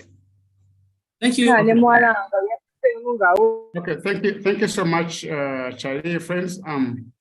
Again, I'll ask Charlie to share your contact in and your email in the chat for any other. I'm sure this discussion would have gone on and on, but in the interest of time, we have to end it here. So I'll still request that you share your contact and your email in the chat. And just for clarity, dear team, we're going to have a physical training for brand champions, I think somewhere in the first quarter, for us to physically, you realize that this session needed more time, needed probably half a day or something to begin with understanding image and relations and everything Dennis talked about and Charlie has talked about needs a bit of time and interaction and demonstration. What Charlie has been demonstrating here, we need to practice such that we can clearly comprehend. So we are going to, the training team is going to organize a physical training. It's going to be central, so clubs have to travel. And we have a team of people whom will thereafter refer to as brand champions to keep guiding brands or clubs, especially in the different regions. But if a club can send a representative, much better. But it's also recommended that you send your designers, if they can, to understand this, because some of these mistakes are because our designers don't have this technical information. So information will be shared out, and please, we're going to work with we are likely to have most of the RI, some of the RI branding and PR team in the country here. So we shall work with them to organize a very good training. And also this training or this session is recorded, it's live on YouTube. So we shall share this link so that you can replay it again to understand something that you could have missed. So Charlie, you can probably scan through the chat, and if there's any question that you can type answer in the chat, please do answer it. Having said that, friends, allow us to quickly dive into the last session of this early morning quotes. And this is a session that AGE Nwagawa Augustus talked about something that was very critical, especially in addition to what he talked about strategic planning. Monitoring and evaluation is very, very key. And to help us understand what it's all about, why it's important to our clubs, what is the district strategy to do with monitoring and evaluation, is a lady who is currently our district executive secretary. She is also the chair councillor in coming year. And she's, most importantly in relation to this, she's our incoming Lieutenant Governor and PIME Chair District 9214.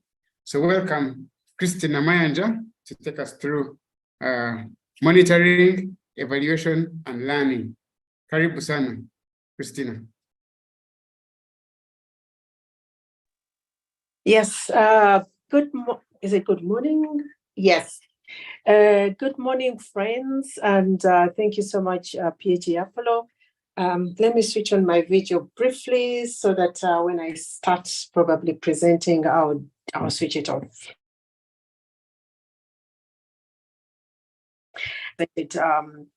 Before me earlier this morning, Professor and Professor Nwagawa, AGE Dennis, and also is it AGE Dennis, and also same to Charles, my close friends. What exciting presentations and great learning this morning. You make me feel, especially the branding team, you make me feel like, okay, I'm already making mistakes. And I'm sure Charles is going to be looking at these presentations. You have already done so, and I think you're wondering what is happening to our brand. How are we representing it? But I'm going to be part of those, like the group that continues to learn with you. I mean, when sessions are organized. So I hope that we've all learned a great deal, like I have. And my presentation is definitely going to be about very much related to the first presentation that Professor Nwagaba, met. And he alluded a lot to planning. He alluded a lot to, us knowing where we want to go, the direction we want to take as Rotary, at the district level, at international level, but also at club level. But also knowing that the work of Rotary, the business of Rotary, takes place at club level. It definitely is very important that we do plan at our club level, because the district cannot operate without the club's planning. Neither can Rotary International do the business that it does. The organization would not exist if we do not have clubs planning and efficiently or effectively implementing the activities that we set out to do. So it's very important that clubs continue to effectively plan. So Professor Nwagaba, you touched a lot on what I would say, but my topic is going to be about walking the talk. He talked about the need to plan, the need to have strategic plans, and monitoring what we set out to do. So monitoring, evaluation, and learning is about walking the talk. It's about us setting the goals and monitoring and ensuring that we are achieving the results, or we are delivering on the goals that we set out to do. So that's why I call it walking the talk. It's not enough to plan. It's not enough to have all our documentation on paper. It's important that we walk the talk. And walking the talk is the 365 days we have in a year. But let's start with the basics. Okay, let me see. This is not moving. Is it moving your end? Okay. So my discussion is going to really focus on just understanding what monitoring and evaluation planning is. Then we'll move on to appreciating the role, and I'll just give very few insights on what we are going to do in the year. Now, I'm going to start off with the basic understanding of monitoring and evaluation. Knowing that we all come from different backgrounds, I can't take it for granted that this is part of our day-to-day work, or probably that that this is the obvious. No. Rotary is an organization with a membership that is diverse from different backgrounds, from different professions. And possibly in some of our work, we don't necessarily monitor our work continuously, or we are not M&E officers, or we are not near to that. However, it's very important for us to really understand at club level, because now we are going to be leaders in the Rotary Year 2023-2024, and therefore we need to understand why this needs to be a culture. So that's the basic, definition, and I'm including learning, because for me, friends, is that monitoring and evaluating for the sake of ticking the box is nothing. It doesn't take us anywhere. It's the learning. And for me, the purpose of monitoring and evaluating our work and assessing what we are doing is to learn and to be better. So we cannot leave the learning, and that's why I added the learning element, and that's why I term it as the MEL. So it's basically a systematic, or monitoring and learning is really a systematic way of us assessing our goals every day, every week, every month, assessing what we are doing and course correcting along the way. And that is where learning comes in, course correcting. When we set goals, we set these goals for the full year. But we should have periods where we are monitoring and evaluating and, and accepting or comforting ourselves that we are on track to achieve our goals. If we do not do that and simply set out to, do the planning, and Professor Nwagaba talked about the retreats that should have already happened. For 2023, 2024, I take it that all the officers, the leaders on this call this morning, in this meeting this morning, have already been part of the retreats, the planning process for the next year, and are ready to start implementing activities.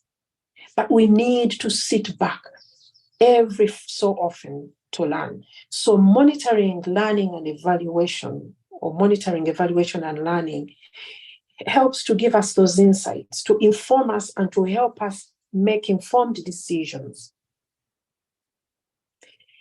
An organization, a team of people that does not learn, then is not effective. And DGE Francisco, in his welcome remarks, talked about learning.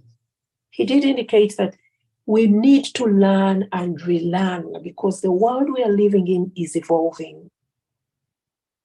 If we are static in the goals we set, if we are not flexible, if we don't want to learn, if we are not assessing, if we are not confirming that what we are doing is on track, then we waste our time in planning. So when we have plans and monitoring, evaluation, and learning helps us be able to be accountable as organizations. And therefore, as Rotary, when we commit to serve humanity, every year, all our district governors set goals. These goals are communicated to us. Presidents had the PETs, district officers had the TTS, and all these were communicated. 2023, 2024 goals were communicated. We all join with the governor and the district leadership and set out to achieve these goals. So clubs also contribute to the district goals. The work in Rotary happens at club level. So even though district goals are set, these are cascaded to club level so that work can take place.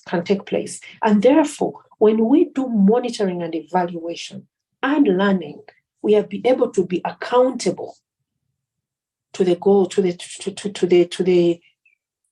our leaders, but also to ourselves and fellow Rotarians, that actually we are progressing. Professor Nwagaba alluded to the fact that we are a service-oriented organization, and yes, we are. Many people I talk to, I let them know that if you're not ready to serve, if you're not ready to give your time, then Rotary is not the place for you. In Rotary, it's not about meeting and having fun. We are about service, but we set ourselves specific goals to achieve certain change periodically. And therefore, we need to assess how we are moving along that. And that's why monitoring and evaluation is very important for us. But we have challenges, friends. And if I were to ask how many of you have been presented, results from, or have been part of the monitoring and learning in our in our clubs, you will say, I haven't been part of it. But it's important that we make this a culture. Rotary previously expected that M&E is part of every officer's role. Before, our leaders and especially PDG Young, when she was starting this district, she did indicate that we need to make M&E officers as part of the governance team. The board has the governance, the administration team, and the service team. But the M&E officers, and they should be directors and not officers, because monitoring the work that the club does is very important. So in the district, what we've seen is various challenges, which are not, I call them challenges and not problems, because we can resolve these challenges. First is the lack of understanding of our district strategic plan. And I'm happy that today we've been discussing this plan. This plan has been discussed over and over again. Professor Nwagara, don't tire communicating the strategic plan. This year, in this coming year, in DGE Francisco's year, there's going to be a review of the strategic plan to assess where we are midterm and where we need to be at the end of the 5-year term. But midterm evaluation is going to show us whether we are on track. But as we are going to do this evaluation, I can tell you many Rotarians in our district still don't understand the strategic plan. So possibly part of my role is to work with the M&E officers and make this part of the conversations in the clubs. What is the strategic plan and how does the club contribute to the strategic plan?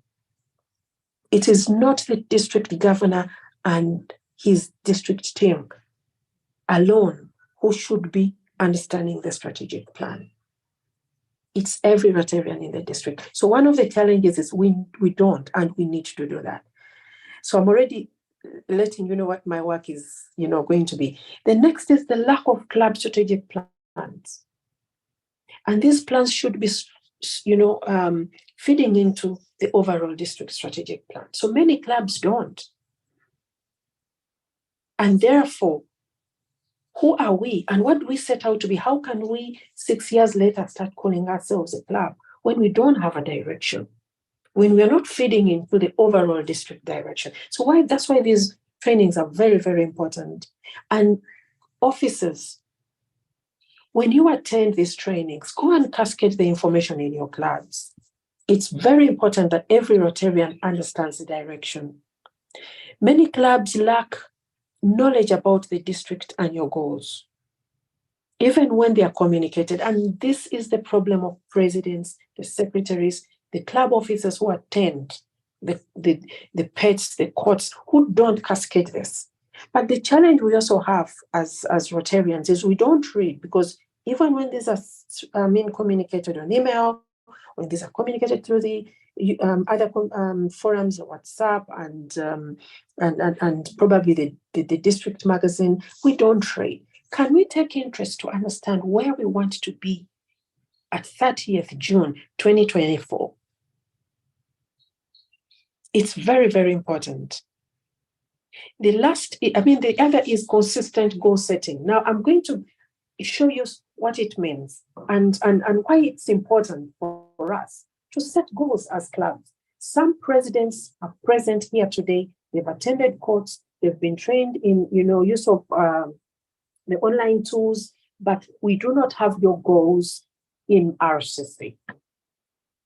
So where are we taking these clubs? And how are we going to achieve the district goals if some of these clubs haven't yet set goals in RCC? We are measured at an international level by the goals that we set in Rotary Club Central. But in addition to that, we also see a disconnect sometimes because of the lack of understanding of the strategic plan, of the district annual goals. When clubs at a local level go out to set goals, they don't even care what the district has said as a collective for us to achieve. They say, we are going to achieve this. And some of these goals are very ambitious. So they make the district goals ambitious. Let me take, for example, the easiest. Membership. You will find that when all clubs have set their goals in RCC, the membership goal in RCC may double the annual district goal. This is because we are not connecting our plans. This is because as clubs, we are setting out to do these plans irrespective of what the district has said. It's okay to be a little ambitious. It's okay for the RCC goals to probably have maybe a 10-20%, okay, to be over and above the district goals. But doubling that makes our district governors non-performers, makes our districts non-performers. So we have a disconnect, and this is all because we lack the understanding of our direction from the strategic plan to the district's annual goals, and therefore we are just setting goals in RCC probably to tick a box And some of these are not even agreed at club assemblies, at the retreats. So we do have all these challenges at that district. And from there is the club reporting, which becomes very poor. The M&E officers that I'm going to work with, we are going to be vigilant to make sure that clubs are reporting. And it's not only, and I'm encouraging also the presidents, please sit down with your M&E officers this year, or directors, whichever way you call them, in the clubs, and make sure that you are feeding into the Rotary Club Central goals and reporting. Don't leave your own M&E officer away. And the M&E officer should ensure that every month there is a date you're sitting with your president and secretary, okay, after receiving the reports from the officers and entering this in our RCC. Our reporting is very poor. There are certain goals that we have in our RCC, and we can pick them directly. But there are others that we are best on your reporting. We bank on you to send certain reports to us. But there are some non-reporting clubs, and because even the club officers are inactive.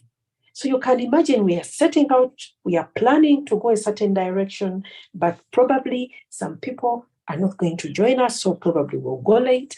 Others, are supposed to fulfill certain responsibilities. They haven't fulfilled them. So by the time we reach our journey, okay, we are not comfortable. We have not achieved our purpose. But friends, let's look at what has been happening in the last 3 years. And I hope I can open this hyperlink. If I can't, then I'll show you it later.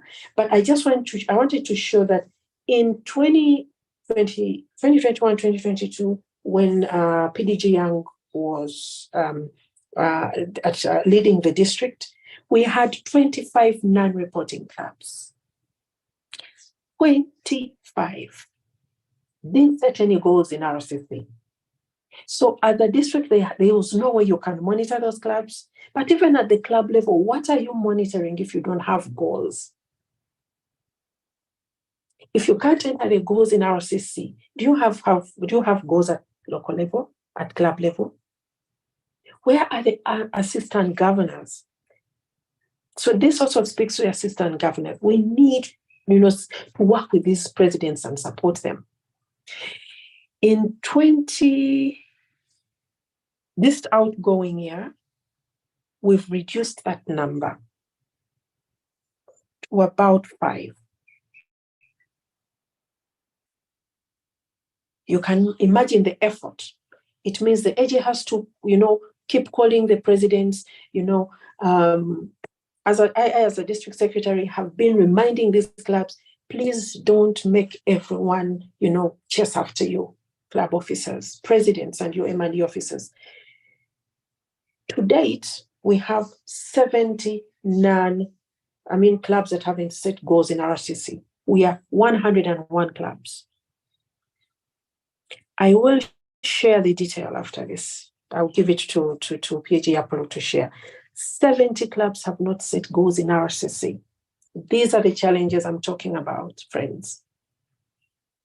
If we don't set goals, we are not going to be able to monitor our progress. We are simply going to come to our meetings and be a social club.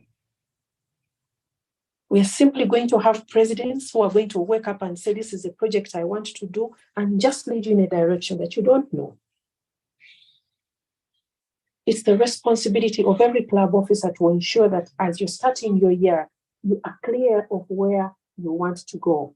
But in addition to that, take the next level and say, how are we contributing to the district goals?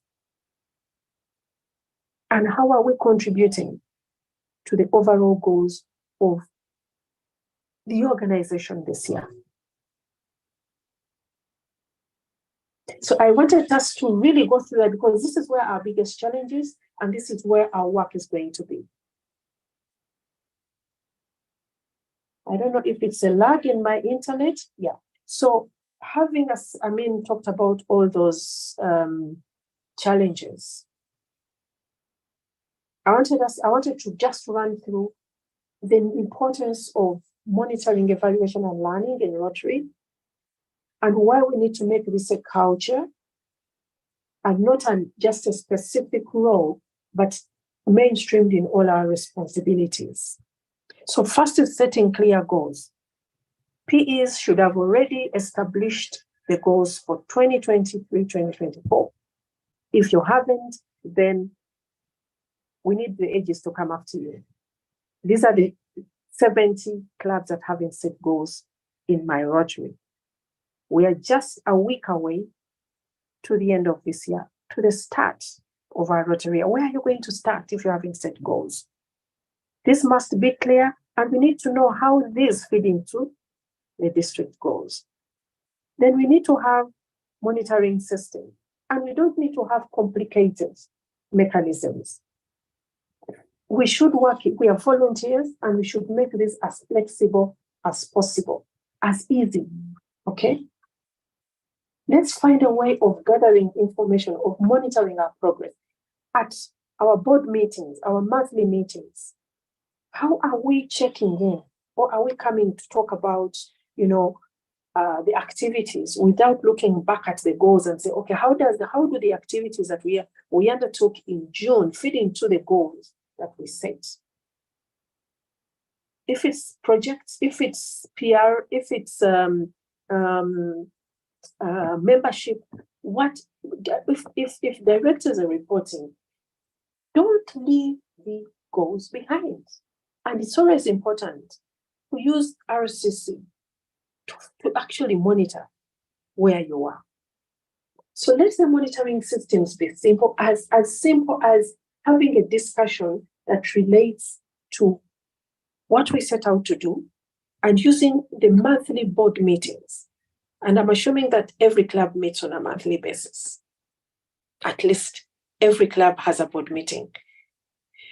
The M&E officer, beyond the monthly board meeting, should have ways of regularly monitoring. And that means the M&E officer must have the goals.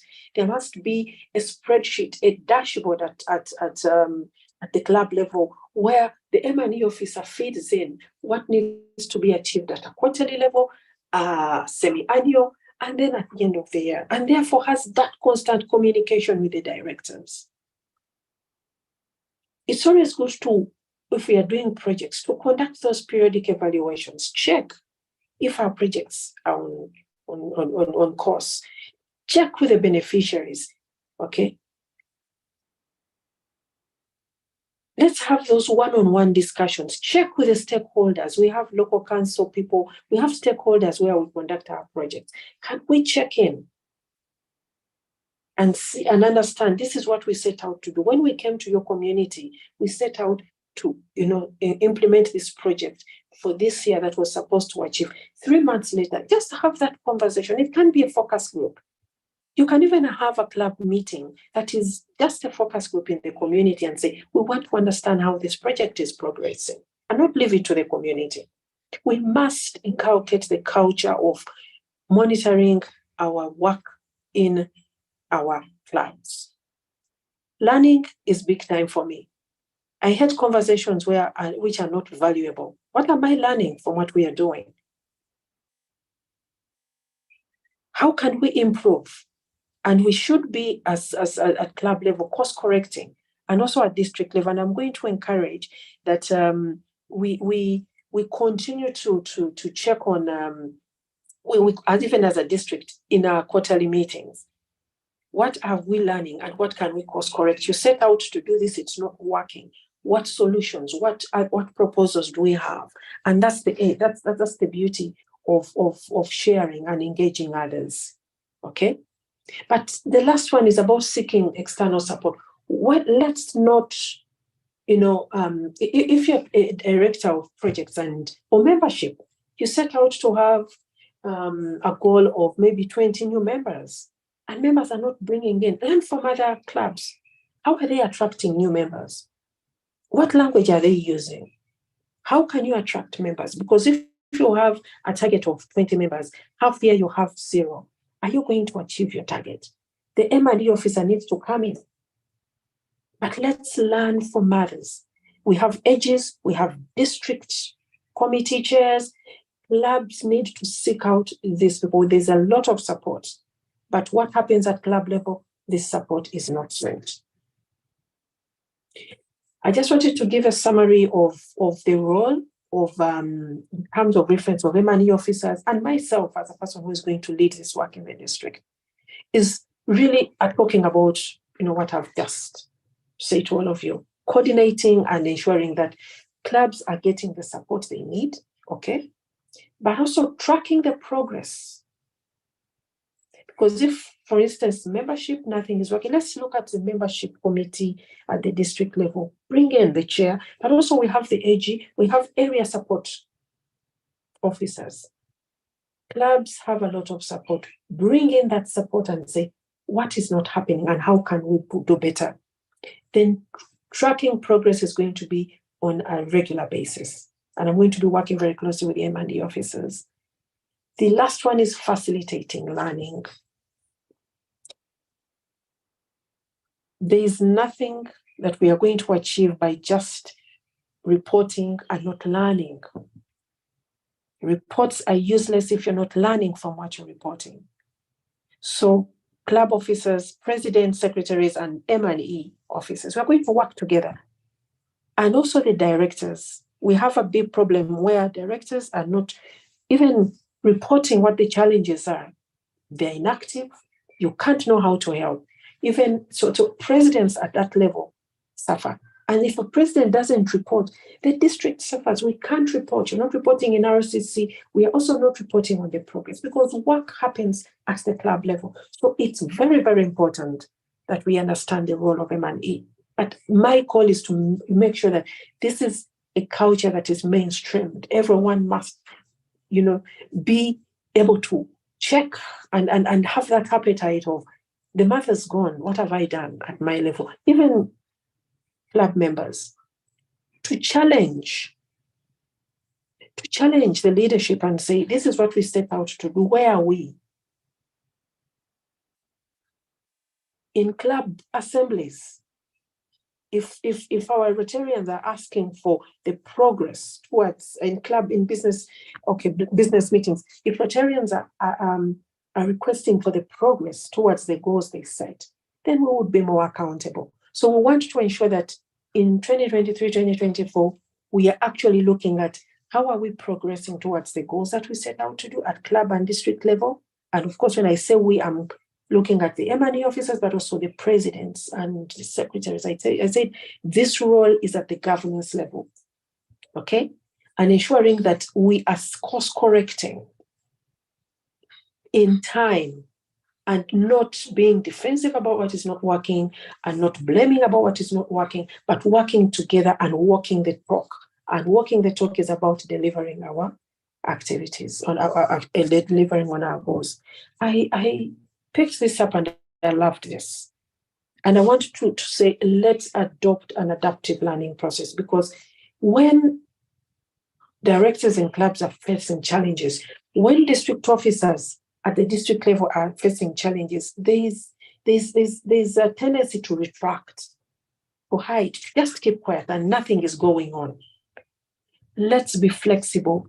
We are setting goals and we can only be flexible if we are learning and saying, this is not working, let's take this direction. If plan A is not working, let's think of plan B, C, D, whatever. There are many plans. But we can only do that if we continuously seek feedback and communicate with each other. I've talked about the continuous reviews. This is going to be in meetings, both at club level, but also at the district level. We are going to use every opportunity of the meetings to check and say, this is at this point in time, we're supposed to have achieved this goal. Where are we? Are we on track? We have 3 months to go to the end of the year. If it's annual fund giving, okay, what is our figure for annual fund? Why are we late? What can we do? And then share those learnings in all the forums that we can.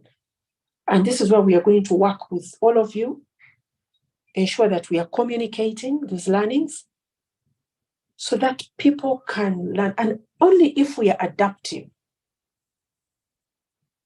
shall we be able to have no fear where we've met challenges. So I encourage friends, let's adopt this adaptive policy and learn. Sorry, my internet is shaky, and I hope you can still hear me. Yes, we can hear you, Christina. Okay. I know my presentation has disappeared, but I think I can share it again, but let me continue. So I was nearly on my last slide that as a district M&E team,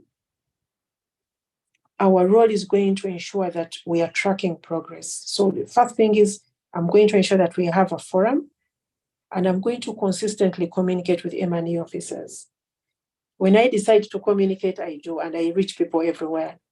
So we want to have that forum, but I want every club to ensure that at least every quarter at a minimum, there's an opportunity for the M&E officer to communicate the progress on where they are in terms of achieving the goals and connecting those goals to the district level. The other is having dashboards, both at club and district level. Effective 1st July, we communicate, we track. And this last week, I'm yet to engage with my DG to ensure that the dashboard is agreed and therefore communicated to all district officers. As the district committee have a responsibility to achieve district level activities, and also club officers too. We'll have monthly meetings, and we are going to ensure that the reporting templates are shared. And please don't stress presidents. I know sometimes club officers stress you. Let's have that. Let it be clear. If you don't have a report, we'd rather say I failed to report, and then have a meeting with the club officers and say, what's the challenge? We should have 0 non-reporting clubs. We had a number of them this year. I want to ensure that next year many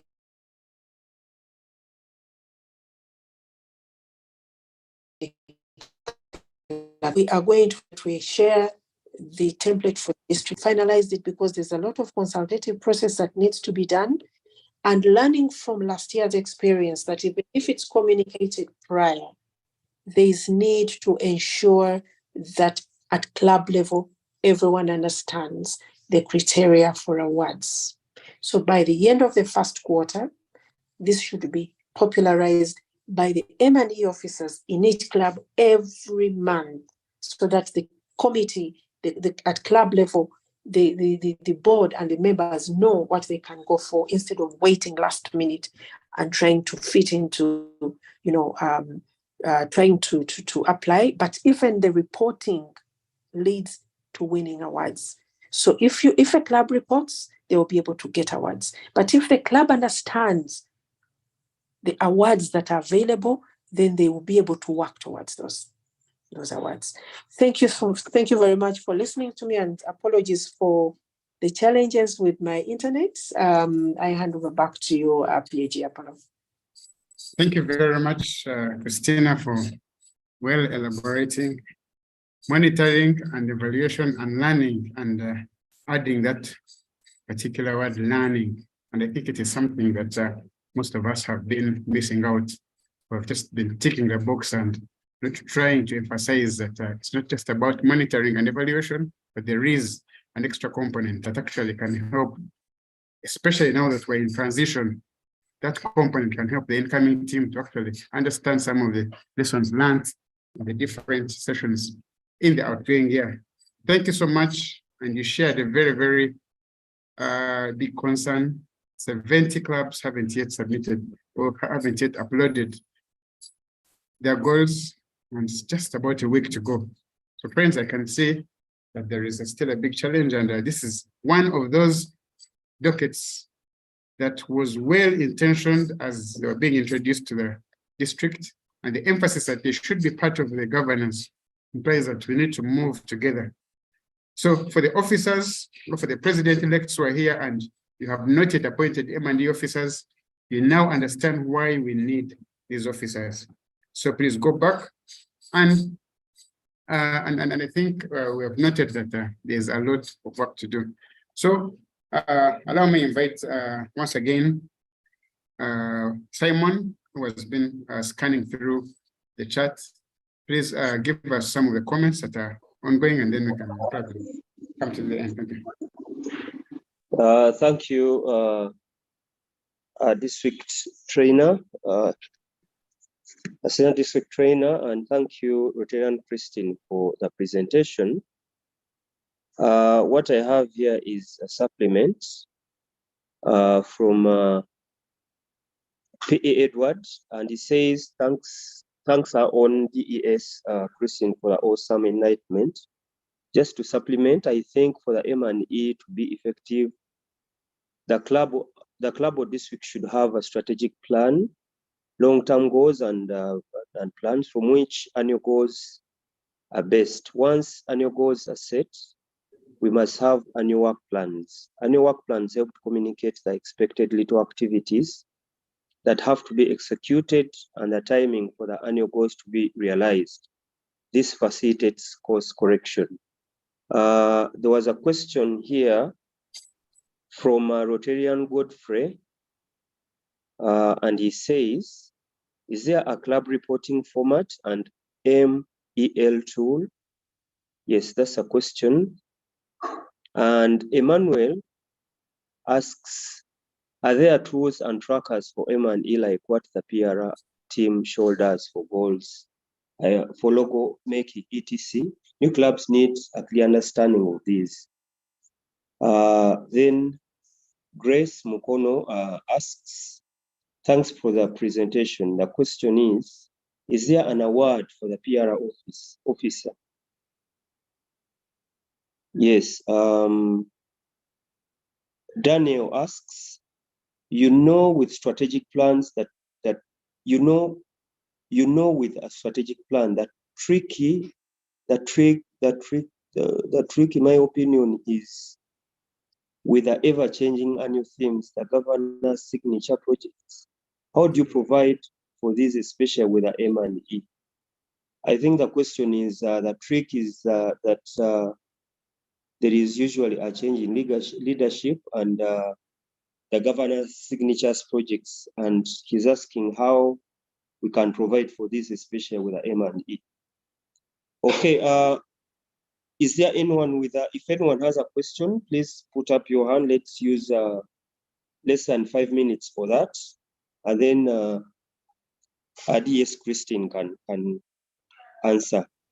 Yeah, thank you so much. Allow me to respond to the last question in the chat. Yes, I'm going to organize a training for M&E officers. And this is from experience that, and it's not just the training, but also as part of the action plan, I did indicate, having continuous conversations, monthly conversations with M&E officers, and if possible, having them, segregated according to areas. And I'm going to work with the area support officers. Why is this? Because what we've seen is when you communicate at the beginning of the year, many lose that. Even when templates are shared, you get people calling again, month on month, the templates are lost. I want to make sure that we are communicating and there's a repository of this information. So there's also going to be a Google. I'm going to get that Google group and also a repository where these templates can be picked by the M&E officers so that they can support their presidents. Because if in a club, the M&E officer has nothing, the president has nothing, and the AG is asking for the same, then you wonder where this info. I do believe that we're in an infodemic period where there's a lot coming. There's a lot of traffic of information coming people's way. And therefore, some of this important information needs to be tailored and targeted to specific people so that you say, go and get this one. So this is going to be shared, the templates for reporting, but also a detailed training and really getting into the deep diving into areas. How can we improve, this area and also make it a culture in our clubs? It may not be the same size fits all, but I think we need to move it down somewhere and, at the end of the year, appreciate that we are better than where we've come from. The other is about the strategic plan and how clubs, the question from Daniel, why clubs have to, set goals, cascade the strategic plan goals, and then also the relation with the annual themes. Now, we have two reporting formats, mechanisms. One is in RCC. Rotary International has a strategic plan. I think it's in 2026, a 5-year strategic plan. And that 5-year strategic plan is cascaded internationally to all districts and clubs. And it has 4 strategic priorities. It has 4 strategic priorities: increasing our impact, expanding our reach, enhancing membership engagement, and increasing our ability to adapt. All our goals from Rotary International with districts across the globe, pick or identify, develop their own strategic plans based on those in the Rotary International strategic priorities and a strategic plan, because we need to collectively achieve what Rotary International sets out to do, for which we subscribe to. So first of all, that is where we start from. And this district goals, I think PAG Apple, I believe these have already been communicated to all presidents and club officers, and everyone has a copy of the 2023-2024 district goals. You will see that they fit into those 4 priorities. However, every district is unique, and because we bring in the nuances from our various locations and districts. So the governors come with a project that they want to emphasize a specific area where we need to have higher impact. These themes don't affect, they are adding onto the annual goals we have that have been set out. They don't affect the goals that were set out in our strategic plan, and neither do they affect the Rotary International strategic priorities. The governor sets out, and I know DGE Francisco is here, he will further explain this. It's just adding on to what we already have to do to really emphasize, have more impact in a pertinent area that a country may look at, that we are probably falling behind and need to put more effort. So every district may have its nuances and have those annual projects that they bring on, but we all subscribe to the strategic priorities of Rotary International, and that's where we set our goals. But PAG Apollo, please clarify that every member has received the district goals. And I do know because I circulated them during the district assembly.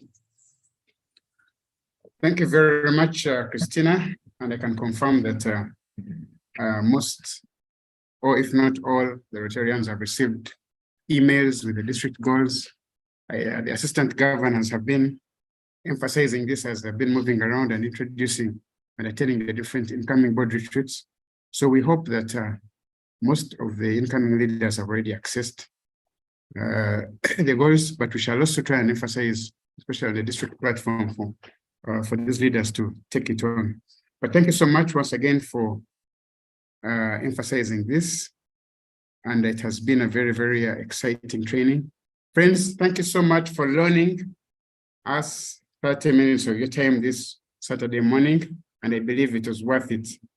We should have had a full day for today's sessions because there was a practical component, but the facilitators have done their best. So allow me to thank all the facilitators today, starting with our very own Wagaba Augustus, our Dean of Ages. Thank you so much. It took us through strategic planning and how what the district strategic planning is and how we can come up with our own plans and align them. And you did perfectly well. Allow me to thank the district image chair, Percy, for leading a team of international trainers from our neighboring district. And they did justice. Dennis and Charlie did a very good job. And finally, our very own incoming M&E PIME chair, Christina, thank you so much. And I think we have really kind of Let me thank the training team that has been behind this. Joseph, our webmaster, has been behind the management of this, the logging in, and this session is being recorded on YouTube, and we shall keep sharing these YouTube recordings for you to actually go through this session again. So thank you, Joseph. I can see he has left. Thank you so much, Simon, for supporting in Q&A. I think we've really done well. Thank you all, Hope Creator Presidents, for sparing your time. This shows that you really have the zeal to deliver, and all the officers in your respective capacities. I have seen Rotarians from our neighboring district, 9213. I have seen international from our international clubs.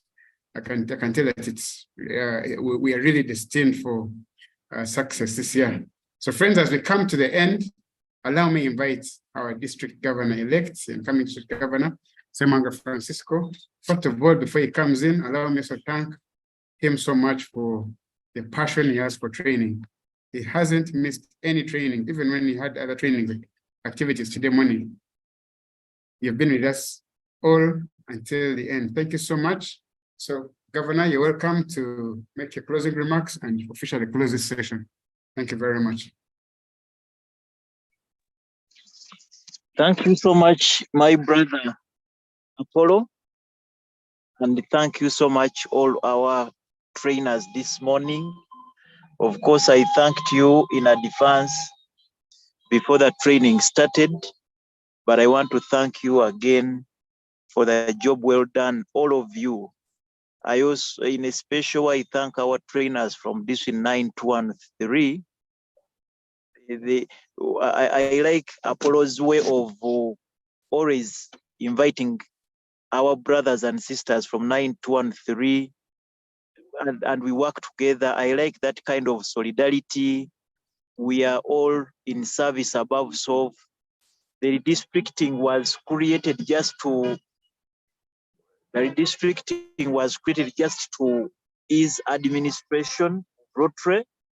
They are just boundaries that we are drawn, but service to humanity is our business, all of us. So I like that arrangement where Apollo, you bring in our brothers and sisters from 9213 and we work together, and that is the way forward, doing things jointly.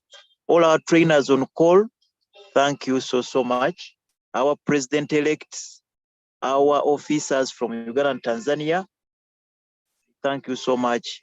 Logging on call from 8 a.m. Now we are coming to 11:30 without dropping off. Shows a lot of determination, zeal, and commitment to serve humanity. I just pray that God continue blessing you, friends. I pray that God give you the resources, the energy, and the health in this coming road year, such that we can create hope in the world. So thank you so much, colleagues. Thank you, friends. And I wish you all the best of your weekend. God bless you all. Thank you. Thank you, Governor. And friends, this is our last session this Rotary year, but we still have one more session, which will be on the 8th of July, where we shall be looking at the Rotary Foundation, fundraising, and also international service. But we shall also look, have an insight into the governor's flagship project. So we shall have another 3 hours on 8th of July to officially close the courts. But this is the last session in this Rotary year. And I want to thank you so much once again, and enjoy the weekend. For those having installations, enjoy and wish you all the best. But just for emphasis, for clubs that have not yet entered the goals, please, as requested by the M and E chair, let's utilize this week for the sake of us delivering to regard. Thank you so much and blessed weekend. Chimeza can now open, and you can get to know each other. Apollo, 1 minute. Apollo? Yes, Governor. Yes, I add my voice to yours to call all Rotarians on 3rd of July, the other Monday, when we are launching our signature project at Kitara SS. The launch of the project will be at Chitala SS at 3 p.m. And from there, we shall proceed to a physical, a hybrid fellowship, a grand fellowship to start the year at Webaja Gardens, Webaja Ochisubi Gardens. The flyer is already out. The Tanzanian team, we are going to have an online platform for them to log on to that fellowship on 3rd. The Ugandan Rotarians, we urge all of you that let us converge physically and we start our year in style come 3rd July, next Monday, after this Monday of tomorrow. So I call upon you friends to join us and we start this year in style as we create hope in the world. Thank you. Thank you, Governor. And yeah, I think Chimeza is open. You can now unmute. You can share your videos. You can start your weekend from here as we get ready to serve and create hope in the communities. Simon, you can lead Chimeza. Simon shouldn't lead. Simon is bad news. Simon, you couldn't even read my message clearly. Thank you, Christina. Good morning, Simon. Good morning. Good morning. When is your installation again? Yeah, it is going to be on the 27th of June. That's next Tuesday evening. And I'm developing cold feet already. You're developing cold feet already? Already. Yeah, no, it's understandable. I would understand that you would, although of course for me I wouldn't, but you, I know. No. People we are expecting. I'm the one who gave you coffee for your feet to warm up. Last year. But you'll be fine. Yes, Professor. We are expecting all of you guys to Muyenga on 5th July. What is there, Professor? Professor, we are coming. Entebbe corridor roads are all coming. I hope you'll have enough space for us. President Passe, for you, I attended you. President, we are coming as a club. I attended yours. If you don't come, shauri yako. Yes, we are coming. Thank you very much for the invite, Professor. Yes, please, you are probably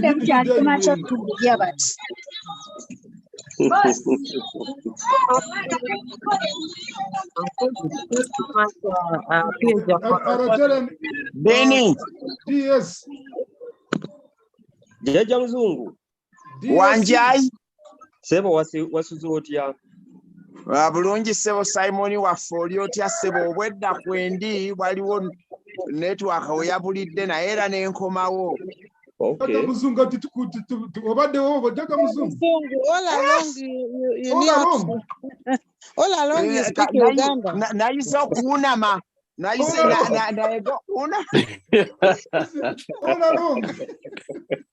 Jaja muzungu damtulire waizechi. DS. Good morning to you all. This is Rotarian Teresa from the Rotary Club of Muyenga. Oh, Rotarian Teresa, I'm waiting for you all on our installation day. Rotarian I hope you have enough space. Hotel enough to accommodate 600. Abantu mubayita munabatuuza wagwe Teresa. Simanyi na kumanya nange.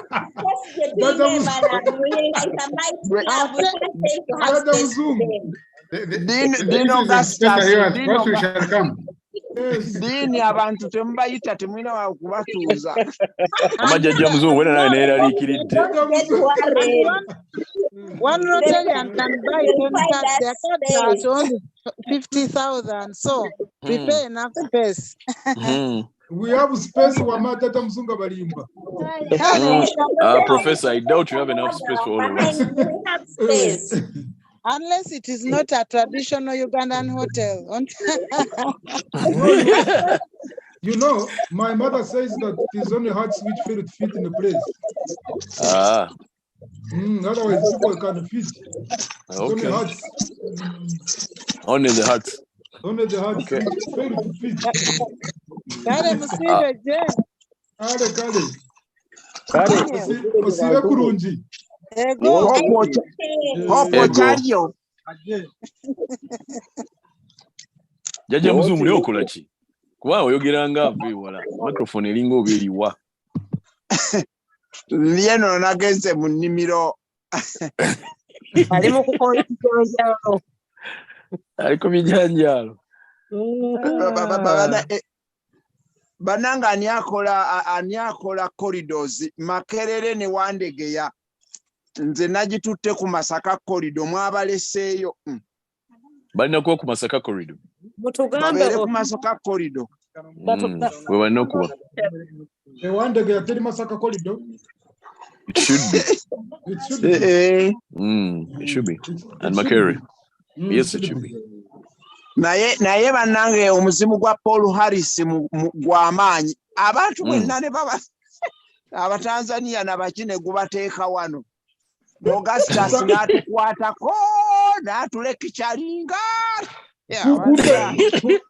kumpe sawa nyanamba oyogedde bukyamu n'atufiirako. Professor bansonyiwe ssebo. Jajja muzungu oyo sinze. So Professor tukulinze ku Rotary Club y'Erubaga mukama wange. Njakuja biro 18. Yesebo mukama wange. 18 njakuja. July 18 tukutegekedde ssebo. July 18 njakuja. Amina nnyo ssebo. Tunasanyuka. Bane mukama abakuume. Mukwano gwange kyaliyo. Mwaji ssebo? Mukwano gwange kyaliyo. Sekandi? Jali ssebo. Okay. Kolo tujja kana kumugamba ajje. Kale ssebo. Kale ssebo. Ladies and gentlemen, have yourselves a wonderful day. Thank you for Kasese. Kasese is when? Kasese 1st July. Ah, good. Next weekend, Saturday. Very good. Yeah. Temirano ha.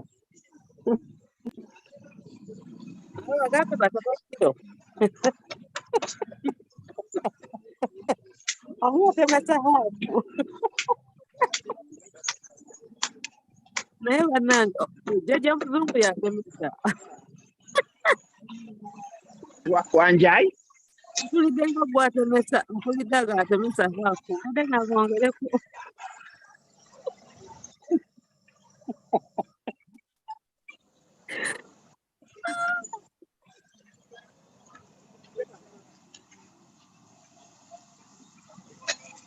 Jaja maji kajambo, Hotel Vincent.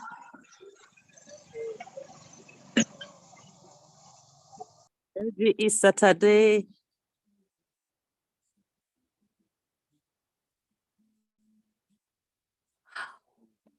Bye-bye, team. Nice day. Olagawa.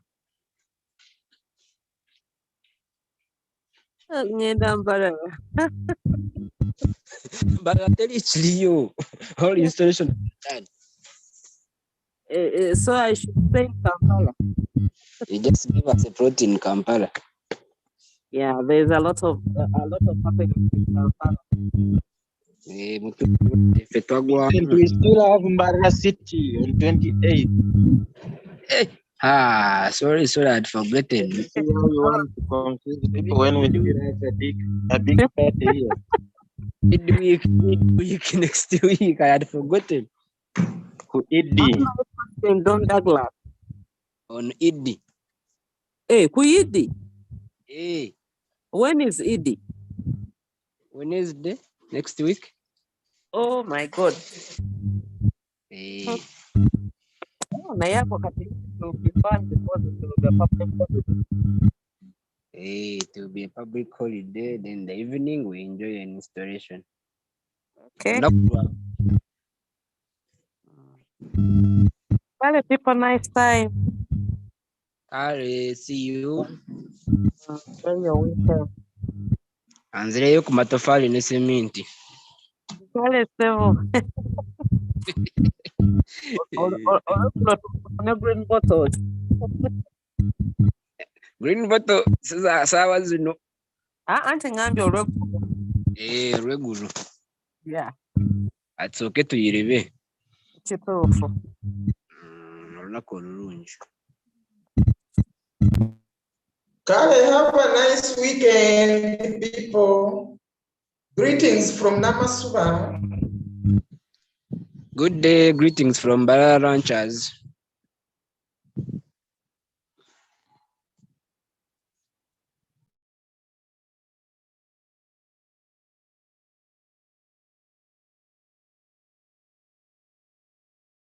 P.E. Don, you can give the final toast for this Chimeza.